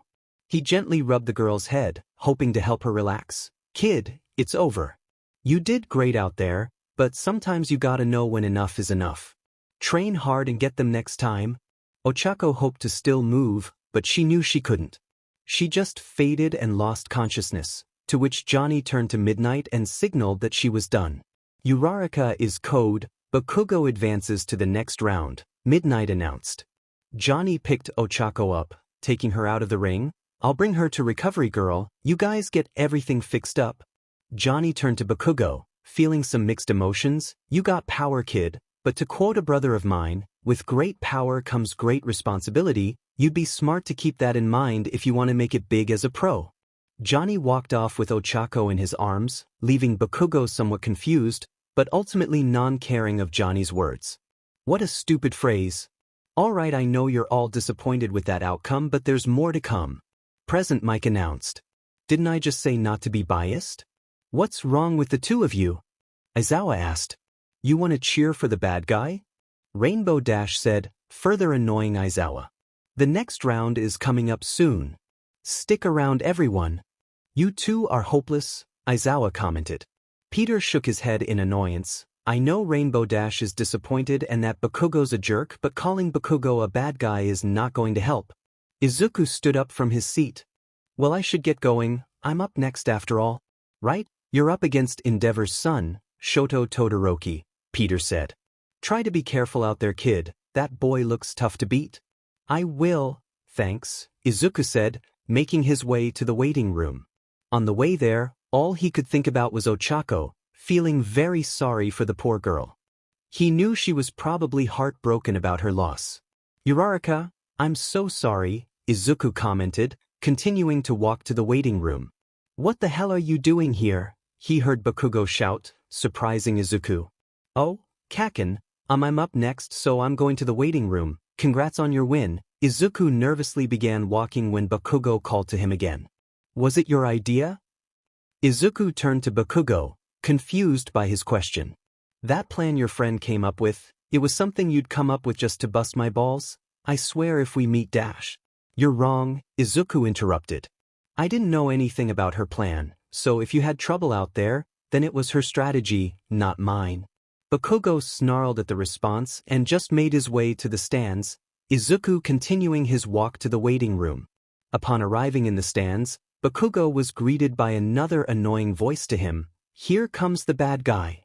Bakugo glared at Mayday, the young girl giving off that smug grin that he hates so much. Mayday, I just said before not to toss around the word bad guy, Peter scolded. With all due respect, Spider-Man, you gotta admit that Bakugo did act like a bad guy out there, 𝗧𝗏 interjected. Yeah, maybe it's because of who Bakugo was up against, Tsuyu said. Seriously kids, enough with the bad guy comments, they're not helping, Peter said, then turned to Bakugo. You are being a bit too aggressive though, I know it's competition but you gotta know when to hold back, it's part of being a hero. You do things your way, I'll do them mine, Bakugo arrogantly said. Bakugo, be mindful of Spider-Man, he's passing his wisdom, we must respect our elders, Tenya said. I'm 34. I'm not an elder. Peter insisted. Still to think you could do something like that to a fragile girl, Not cool, dude, 𝗵𝗃𝗧𝗵𝗲 said. Hitting girls at all is just harsh. That's why I had to hold back against Rina. Didn't seem like you held back, and she still beat you, 𝗵𝗃𝗧𝗵𝗲, 𝗧𝗏 interjected. Seriously, 𝗧𝗏? 𝗵𝗃𝗧𝗵𝗃 complained. Bakugo turned away in annoyance. What part of that girl was fragile to you? Peter took note of Bakugo's comment, despite the boy trying to speak softly. Sounds like Bakugo at least has some respect for 𝗧𝗏𝗧𝗏.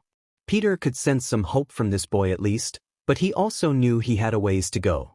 Izuku entered his room where he found a surprising sight. 𝗧𝗏𝗧𝗏 was sitting near a table, talking with Johnny. Uraraka? 𝗧𝗏𝗧𝗏 turned around to face her friend. Oh, hi Deku, good to see you. You're here, Uraraka? Izuku asked. And Johnny Storm as well? Sup, Freckles? Johnny greeted. Hi, Izuku said. I didn't expect you to be here, Uraraka. I thought you were hurt. Johnny took me to Recovery Girl and she healed my injuries, but she was careful not to drain my stamina, so I still have a few scrapes and scratches, 𝗧𝗏𝗧𝗏 said. Afterwards I came here. Johnny was nice enough to walk me here. He was still concerned, such a sweet guy. It's nothing, Johnny said, somewhat bashfully. Well, thanks Mr. Storm, that was nice of you to help her, Izuku said. I'm a hero, it's what we do, Johnny said. Plus I felt bad, she put everything into that fight. Also Mr. Storm was my father, I told you before to call me Johnny. A good hero needs to feel like a friend to all, least that's something Twilight would say, just replace hero with princess. Man, that Bakugo was strong though, I can't believe he mopped the floor with me, I really gotta do more training. 𝗧𝗏𝗧𝗏 said, getting a bit more frustrated. May I suggest something? Johnny said, getting 𝗧𝗏𝗧𝗏's attention. You seem to rely on your quirk a lot, but if you're gonna be a hero, you need to be a bit more rounded than that. Peter always goes on about how no hero should rely only on their quirk, something he had to find out the hard way. You might want to learn some combat skills, it'll give you more options. I mean, trying to combat a guy with exploding powers is still gonna be a difficult task, but knowing how to properly move around and even parry attacks could work as well. Never thought of that, 𝗧𝗏𝗧𝗏 said. Maybe it's because I wanted to be more of a rescue hero than a combat hero. Even rescue heroes might need to be able to fight. Wolverine's wife Faith is a rescue hero, but he still taught her martial arts so she could protect herself and the people she's trying to rescue. Honestly, I remember even Elektra of the Defenders taught Faith how to use those weapons of hers. Not that she really uses them much, Johnny said. Just think about it, kid. Alright, thanks Johnny, 𝗧𝗏𝗧𝗏 said, then noticed her phone ringing. It was her father calling her. Well, even if I lost, I just gotta keep moving forward. Well, yeah, that's true, but... Izuku was interrupted when he heard Present Mike shouting, commenting on an arm wrestling competition between Kirishima and 𝗧𝗏𝗧𝗏. Whoever wins this arm wrestling competition will advance to the second round. Who will go against Bakugo? Present Mike shouted. With one big push, Kirishima had pinned 𝗧𝗏𝗧𝗏's arm down, Midnight declaring him the winner. Kirishima advances, add him to the bracket. 𝗧𝗏𝗧𝗏 held his arm in disappointment. Damn, I knew I should have eaten more iron this morning. Kirishima held out his arm in respect. You put up a good fight. 𝗧𝗏𝗧𝗏 looked surprised, but he gracefully accepted Kirishima's sign of good sportsmanship. Oh, how chivalrous. Midnight said, getting all giddy. I swear that chick really is weird, Rainbow Dash commented. And now the quarters finals are officially filled up. Present Mike announced. Time to start the party, let's crank it up. Johnny groaned in annoyance. Damn, forgot about the thing between those kids with the identical quirks? It's no big deal, better to help you two out. Looks like the next round's about to begin, Izuku said. Oh no, you couldn't prepare because I was here, 𝗧𝗏𝗧𝗏 said, very regretful. No, this was fine, Izuku said. I'm just glad you're alright. I'm happy to hear, good luck out there, 𝗧𝗏𝗧𝗏 said. Johnny stood up from his seat. Better get out there too, gotta help keep an eye on the fights after all, plus someone's gotta keep Midnight's hormones in check. The two left the room, just as 𝗧𝗏𝗧𝗏 picked up her phone and dialed back her father. Sorry for not picking up earlier, Daddy. Johnny and Izuku couldn't help but overheard 𝗧𝗏𝗧𝗏, the girl having an emotional moment on the phone with her father. Despite her outward appearance, she was clearly hurting and very frustrated with the loss. I'm sorry, Daddy. I wanted to advance but I couldn't win, and I don't think the scouts were able to see much of what I can do, so I don't know if any of them are interested, 𝗧𝗏𝗧𝗃 tearfully said. Don't be in such a hurry, 𝗧𝗏𝗧𝗃. You have plenty of time to be a hero. I mean, there's always next year, right? Mr. 𝗬𝗏𝗧𝗃 insisted. But I really wanted to help you guys out, 𝗧𝗏𝗧𝗃 said, getting even more teary. 𝗧𝗏𝗧𝗃, you don't need to rush, Mr. 𝗬𝗏𝗧𝗃 said. Hearing your worries for your mother and me is just a reminder that you're going to make a kind and caring hero one day, and I'm so proud of you. 𝗧𝗏𝗃 couldn't contain her tears. She slowly allowed herself to just vent her emotions. Izuku somberly walked away, feeling even more sorry for his friend, Johnny also pitying the girl. I thought I could help her, but I guess I couldn't do much, could I? Izuku said. You did your best, Johnny said. I know it's tough, but sometimes you can't always make someone feel better. It's rough as a hero, you want to help someone but you can't, then you feel helpless. I've gone through that, Peter especially has gone through that. But she needs to work this out on her own. I think she'll be fine though, she's a tough girl. Yeah, you're right. Wow, you're a lot wiser than people say you are, Izuku said. Can you not sound so surprised? Johnny said, getting a nervous reaction out of Izuku. I know the stories. Oh, Human Torch is a laid-back dude who treats life like one big party. You know what? Yeah, I do have a laid-back style. I do like to have fun. I do like parties. That doesn't mean I can't pass out wisdom now and then. It's called getting mature. I hate it sometimes. I want to just go back to my teen days, but part of being a hero means being responsible, and unfortunately Peter's years of saying that dang mantra of his started to rub off on me, and I promised myself one that I would totally pay him back fully for that. Well, thanks again for helping my friend, Izuku said. I guess she'll be able to bounce back with no trouble. As they walked, suddenly 𝗫𝗏𝗏 appeared out of a hallway corner, surprising the two, especially Izuku. 𝗫𝗏𝗏? Oh, good, I was hoping to find you, 𝗫𝗏𝗏 said. What do you want, dude? Kid has a match to prepare for. Johnny then thought a moment, coming to a conclusion of why he thought 𝗫𝗏𝗏 was there. Hey, you're not gonna ask him to take a dive against your kid, are you? Of course not. Now if you don't mind, I have something I want to say to the boy. Alone, 𝗫𝗏𝗏 said. Johnny did not trust 𝗫𝗏𝗏. Aside from personal dislike, he also knew that 𝗫𝗏𝗏 wasn't exactly the kindest hero or person.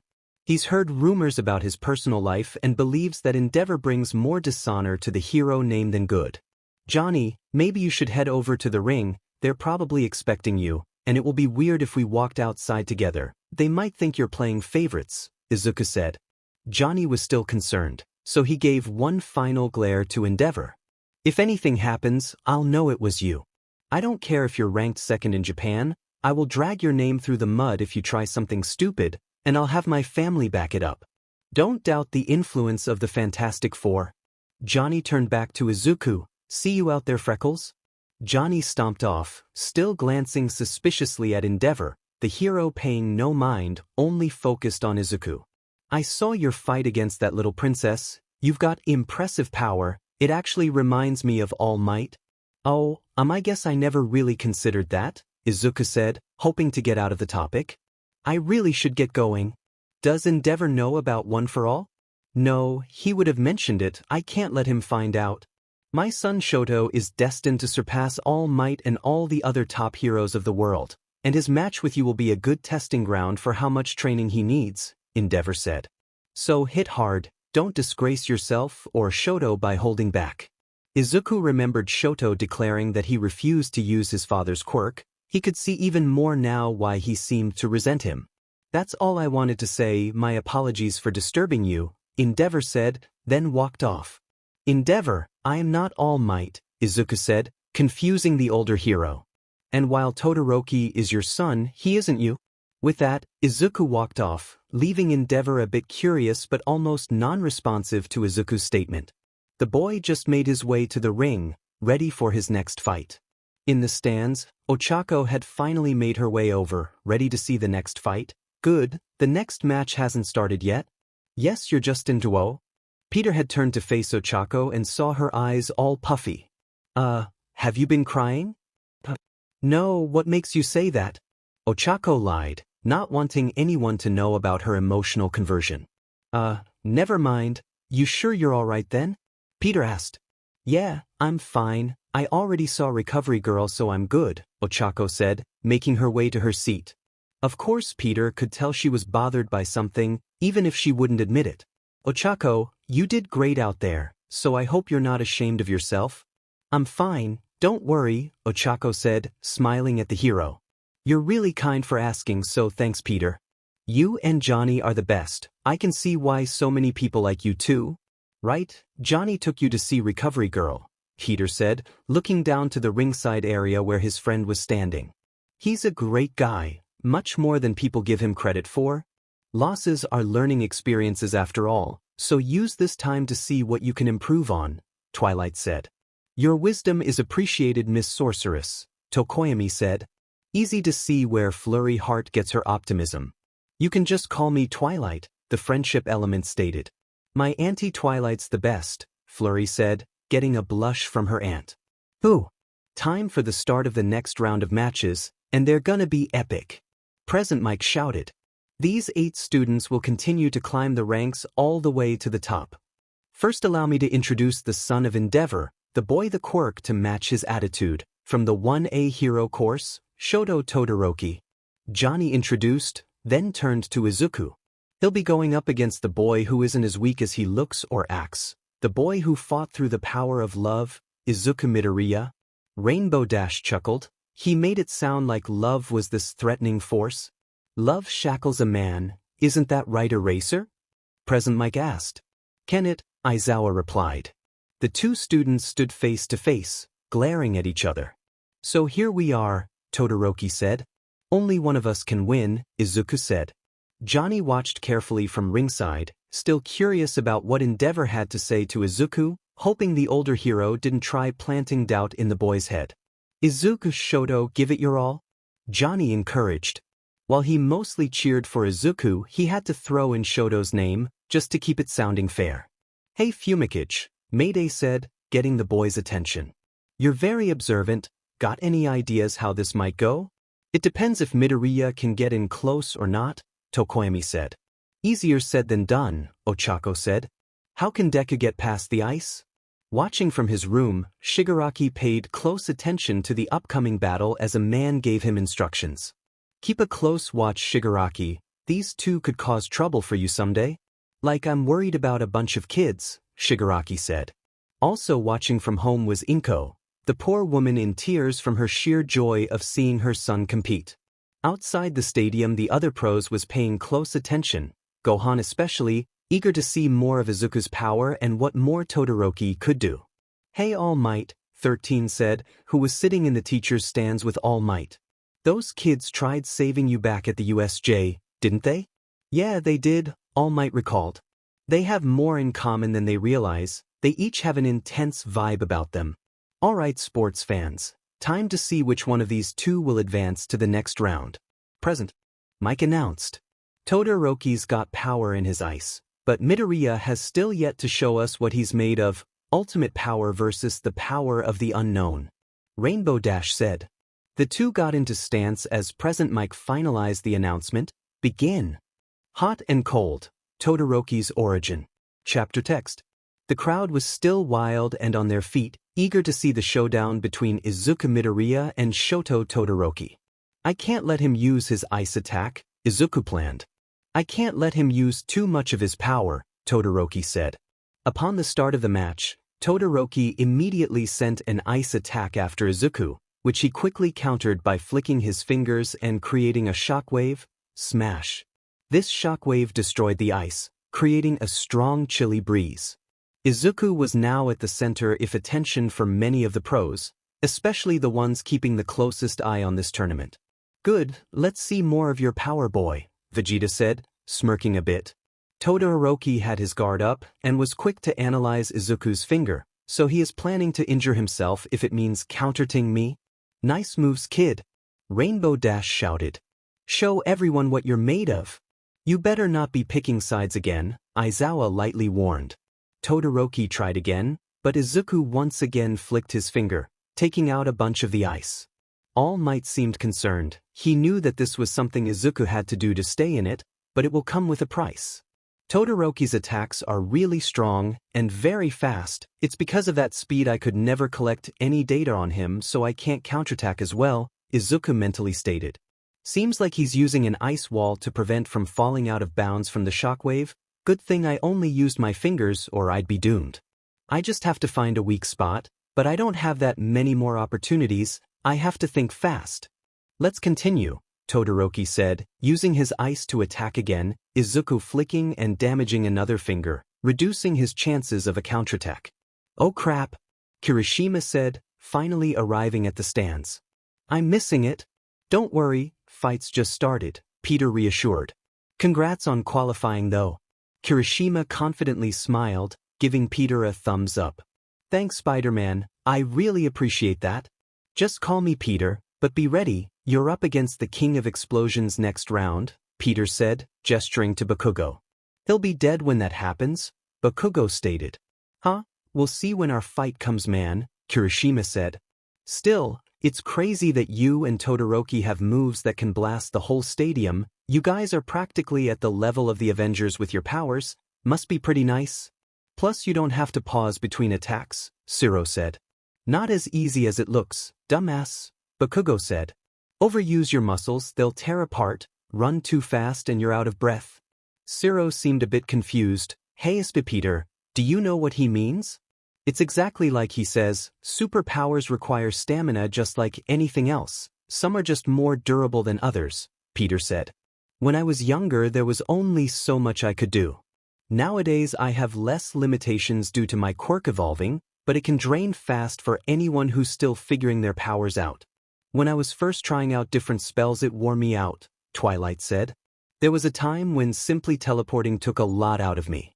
Everyone tells me I make it look easy, but it's only because of how much work I put into it. My guess is that Katsuki and Shoto have been training a little longer than the rest of you, which is fine. I mean we all start at different levels after all. Izuku didn't start hero training until last year, probably why he has trouble controlling it, but it looks like he's adapting in his own way. Katsuki snarled at the hero couple. Spider-Man may be annoying as hell but he's on point with the quirk stuff, same with his prissy wife. That's why I had to design my suit the way I did, helps me store up more sweat than my body usually would. Quirks can get worn out, Mayday added. Honestly that's the best way Izuku could beat Shoto.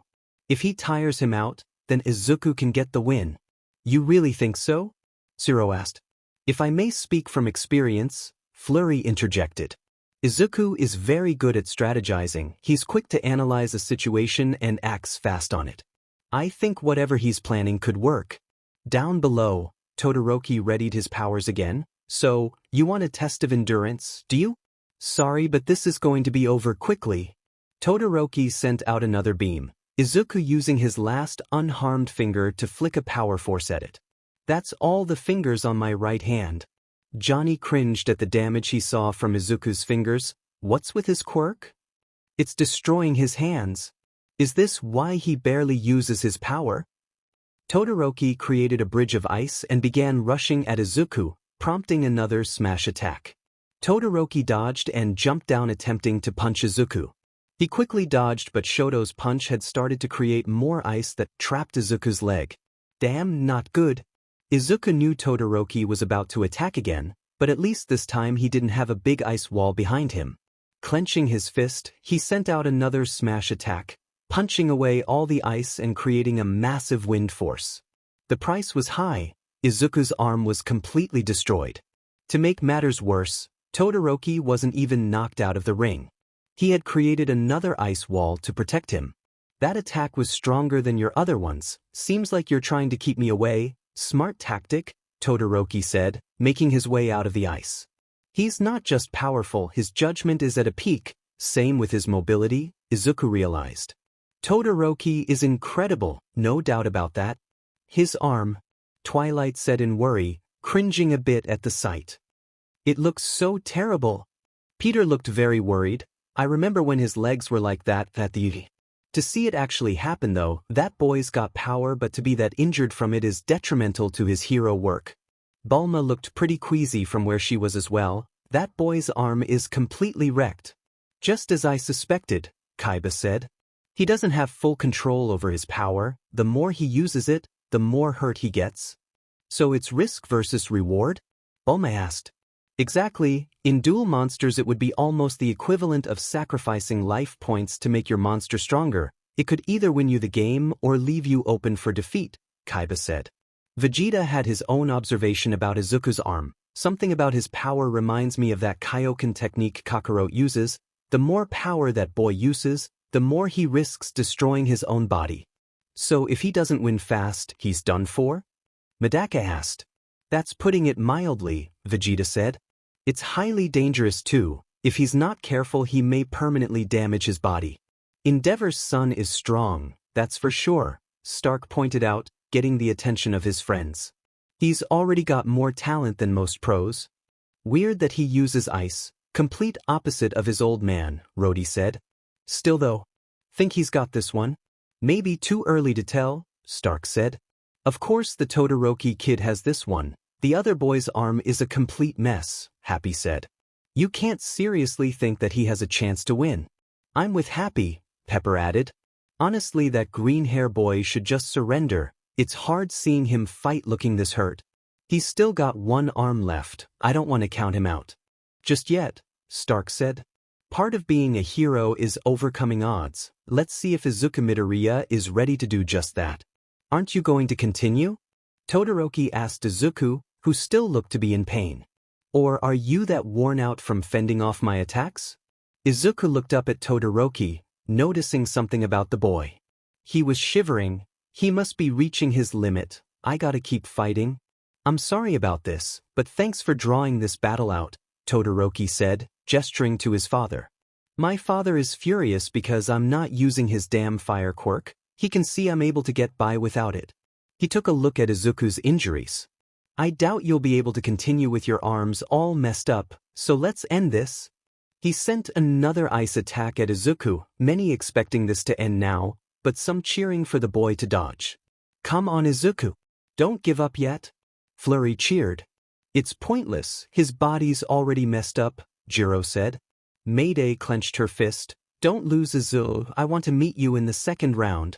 I have to experience your power firsthand. I'm not finished. Izuku shouted, using another smash attack to destroy the ice, much to everyone's surprise. Just keep fighting Izuku. Mayday cheered. All right kid. Lay it to him. Rina cheered.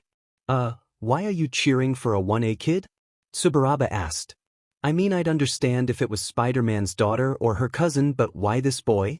Simple, I want him to avenge Franklin by completely wrecking the one that took my best friend out of the contest, Rina answered, then kept cheering.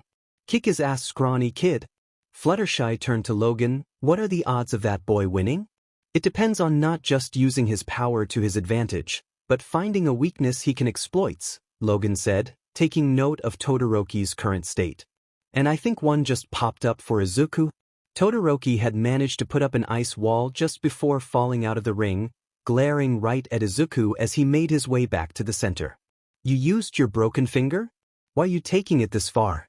Why not just lose while you're still able to stand? You're trembling, Izuku said. What? Todoroki asked, getting curious. It's easy to forget that quirks are physical abilities, and like any ability, they can get exhausted, like you are right now, Izuku said. There's only so much coldness your body can take. I'm willing to bet that you make up for it with heat from your left side, but you refuse to do that now. He's not wrong, Johnny said, getting Midnight's attention. If I overuse my powers, my body risks succumbing to the heat.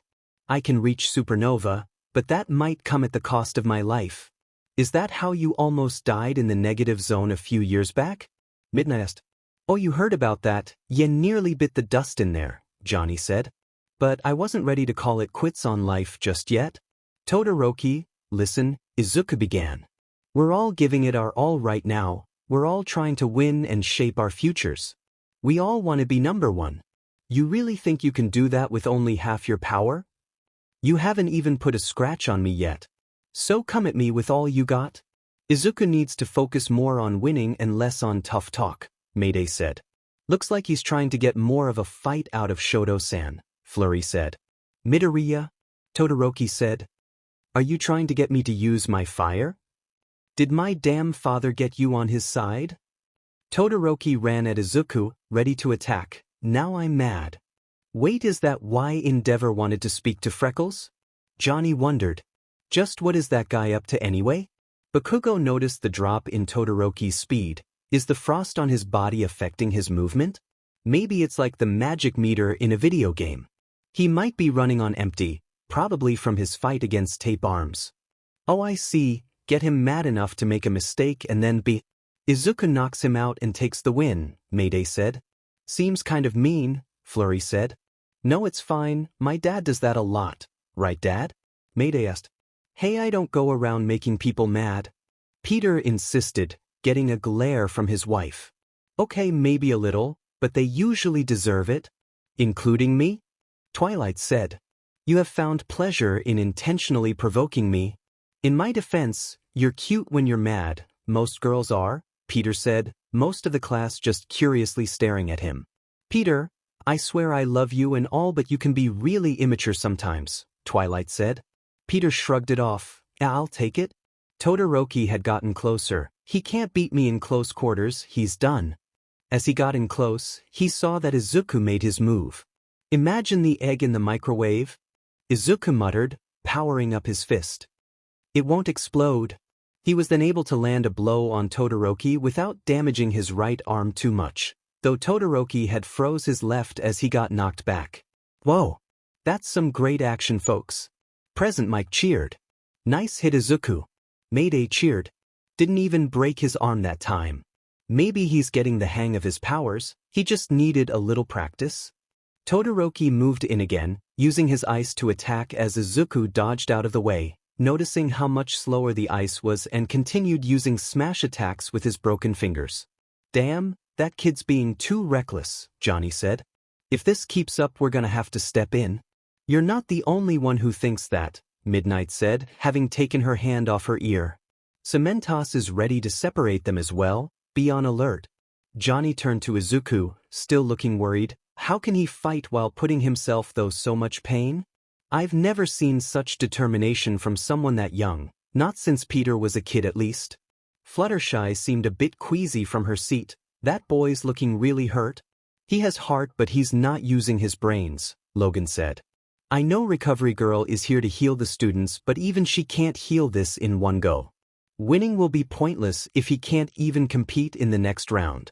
Rainbow Dash looked really worried for Izuku, seeing all the damage he was putting himself through. Honestly, I think they need to call this off already. That boy's arm is getting messed up. Yo, Eraser, did you know about this? Shouldn't you have been able to, tell the boy not to be so reckless? Of course I told him, and believe it or not, he's actually not as reckless as he once was, Aizawa said. He has better control than before, and honestly he's just trying to win the fight at his current skill level. Still, Rainbow Dash said. I know he wants to win, but even I don't think it's worth it to destroy yourself like this. It's dangerous. It's almost reminding me of my old rival Lightning Dust. What's making him this desperate to win? What's he trying to prove? That is something All Might knew, the hero watching the fight unfold, knowing that Izuku is just trying to show the world his true potential. Todoroki tried attacking more, this time with a stronger attack, but Izuku planned ahead. He couldn't make a fist, but he used his thumb and cheek to send another shockwave, knocking Todoroki back again. Wow, clever, Johnny pointed out. Todoroki struggled back to his feet. Why are you putting yourself through this? To live up to people's expectations, Izuku said, running at Todoroki. To be able to smile while doing something good for them. I'll do whatever it takes to be a hero. Todoroki stood there a moment, remembering his childhood, remembering his mother. However, this distraction allowed Izuku to land another blow on the boy. I'm giving it my all, just like you should be doing. Izuku shouted. I don't know what you've gone through, your life is so much different than mine. But you need to stop screwing around. You can reject your father all you want, but you don't deserve to be number one if you won't use your full power. Todoroki again remembered his childhood, his intense training he's done since the age of 5. How ruthless his father was to push him to the point of vomiting while training, and how he would hurt Shoto's mother if she tried to object. Please, I don't want to be like him, Mama. I don't want to bully or hurt people. A young Shoto tearfully exclaimed. But you still want to be a hero, his mother said, smiling down at her son, gently as she could. Just stay true to yourself. Back in the present, Izuku rushed in to attack again, Todoroki against distracted from reliving his past. I'm going to win this. He punched Shoto hard again. I'll surpass you. Todoroki again remembered his past, how he was never allowed to play with his brothers and sister, due to his intense training. Then the day when he overheard his mother speaking with his grandmother, seeing his mother finally at her breaking point and eventually pouring hot water on his face. Damn woman, what was she thinking? 𝗵𝗲𝗏 said with a child Todoroki covered in bandages. Her actions just caused a vital setback. Where's Mama? Young Shoto asked, getting his father's attention. Since she hurt my masterpiece, I had her sent to a hospital to keep you safe, 𝗵𝗏𝗏 answered. It's your fault, child Shoto said. You made her hurt me. In the present, Todoroki struggled to stand again. I reject his power. I will never use my left side. Damn it. It's your quirk. Not his. Izuku shouted. This just reminded Shoto of something he heard from All Might. A quirk is what you make of it, regardless of your heritage. That's why I always say I am here. Only you can decide your future. I never realized how much I've forgotten, Todoroki said. Izuku, stop messing around. Mayday shouted. You nearly got him beat. Just end it already. You are not a prisoner of your lineage, Shoto remembered his mother saying as his left side started flaming up. It's okay to use your powers. With that, the fire emerged from Shoto's left side, surprising a lot of people in the crowd and nearby. He's using his fire. Ochako shouted in disbelief. Even Tenya was amazed, remembering Todoroki's vows as well. Now he's using his fire? Mayday shouted in disbelief. Great, now he's got to contend with that too. You better end this now, Izuku. Don't you mess up now. Whoa, that's a lot of fire, Johnny said. Man, from Iceman to me, this kid might try surpassing both of us in our own elements. He got him to use his father's powers, All Might realized. Young Midoriya, were you actually trying to help young Todoroki this whole time? Did he just goad that boy into using his fire? Bulma asked. Seems like it. Say what you will about Izuku Midoriya, but it looks like that kid won't accept anyone less than their best, Kaiba said, smirking a bit. I can respect someone like that, and I know a certain pair of scions who would agree. Vegeta had also realized Izuku's motives, getting your opponent to use their full power. It's a risky move, but a warrior's true honor comes from defeating their opponent at their best. You would do the same, wouldn't you, senpai? Medaka asked. Of course, Vegeta said. That boy, he's reminding me of Kakarot yet again, but this comes at a risk. So that kid can do fire, Rody noticed. Think that Midoriya kid is screwed now? You said that before and he still lasted long. Like I said, he's still got a chance, but he needs to act now, Stark said. Izuku seemed relieved that he got through to Todoroki, but now he had a bigger problem. You fool, Todoroki's ice was melting. I thought you wanted to win this, yet you helped me realize my potential. Now who's screwing around? Todoroki began to smile for the first time. I want this as well. To be a hero. 𝗵𝗏𝗏 was of course ecstatic to see Todoroki using his left side. Yes, my son. He began marching down the stairs. Have you finally accepted who you're meant to be? This is the dawning of a new era, Shoto. With my blood in your veins, you'll surpass me. You'll live up to the reason I created you. 𝗵𝗏𝗏's quite the doting father, huh? Present Mike sarcastically said. Some father, Rainbow Dash said. Sounds like he just wants his son to make up for his own failures. Johnny glared at 𝗵𝗏𝗏, mistrust in his eyes. Oh, he'll surpass you, not just as a hero, but as a human being. Amazing, Izuku said. Why are you smiling? Todoroki asked. With your injuries, a hopeless chance at victory. You must be crazy. Don't blame me for what happens next. Get him, Izuku. Mayday shouted, startling everyone nearby. Don't you lose. You hear me? Hey Parker, lighten up. Kirishima pleaded. I'll lighten up after Izuku decides to stop screwing around. Mayday shouted again, gripping the rails a bit too tightly and forming some cracks. Both Todoroki and Izuku began to power up, ready to attack each other. Both put off more power than usual, this causing a lot of concern for everyone nearby. "What power?" Vegeta shouted. "This won't end well," Stark stated. "My senses are acting up," Peter worriedly stated. "Hey, ease up you two," Rainbow Dash warned. Mayday stood on the stands, cupping her hands to her mouth. 𝗵𝗃𝗃, Izuku, Torch, Midnight. "We must end this now," 𝗬𝗵𝗃𝗃 said, putting up a wall. "One of them might die. Yeah, his body won't hold up," Midnight said, tearing off part of her clothes. "I can handle the fire, you sedate them," Johnny shouted, powering up his own flames. Izuku rushed and passed the ice attacks that Todoroki sent out. "Come at me with your full power, Todoroki." As Izuku got close, Todoroki prepared his fire. "Thank you, Midoriya." Just as 𝗬𝗵𝗃𝗃 put up his walls, the two created a massive shockwave, knocking away all the cement, creating a huge gust of wind. This wind knocked away Midnight, though she was caught by Johnny. Class 1A was shielded from the wind gust by Twilight's magic shield, Peter himself just gawking at the sight before him. Everyone in the crowd had to stand their ground as the wind blew at them. "This is nuts," Kirishima shouted. "Those boys are strong," Twilight observed. "Did he do it?" Mayday eagerly asked. "Did Izuku win?" "Are you seriously still concerned about that?" Jiro asked. "Yeah, he might not even be alive," Zero said, getting a glare from Mayday. "Just pointing it out." "Izuku!" Mayday shouted. "Did you win?" Vegeta was at a loss for words. Their power, if they continue their training, who knows what heights they can reach? Think they can become as strong as a Super Saiyan? Medaka asked. "I don't know," Vegeta said. "It's possible they have the potential to reach those heights. If Earthlings like the Hulk could show that potential, and with the way quirks have evolved over the years, I'd say they might be contenders to that claim." Even the heroes outside once again seemed blown away by what they just saw.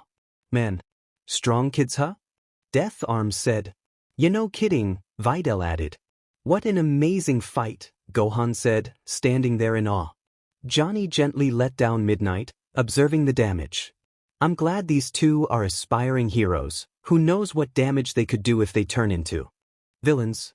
What happened?" Present Mike asked, getting up from the floor. "What caused that explosion?" "The air around the ring was cooled down then rapidly expanded when heated up," Aizawa explained. "Huh, so you're an egghead too," Rainbow Dash said, to Aizawa's annoyance. "Makes sense since you're a teacher. Tell me again about those daring do books," Aizawa said. Rainbow Dash scoffed a bit. "Touché? Man, I can't see a thing. Is the match still going on?" Present Mike asked. "Come on, Izuku," Mayday urged. "Tell me you won." From the smoke, everyone could see that Izuku was out of the ring, and a complete wreck, with Shoto Todoroki standing tall inside the ring, to the surprise of many in the crowd. Midoriya is out of bounds. Midnight raised her whip to the air. Todoroki advances to the third round.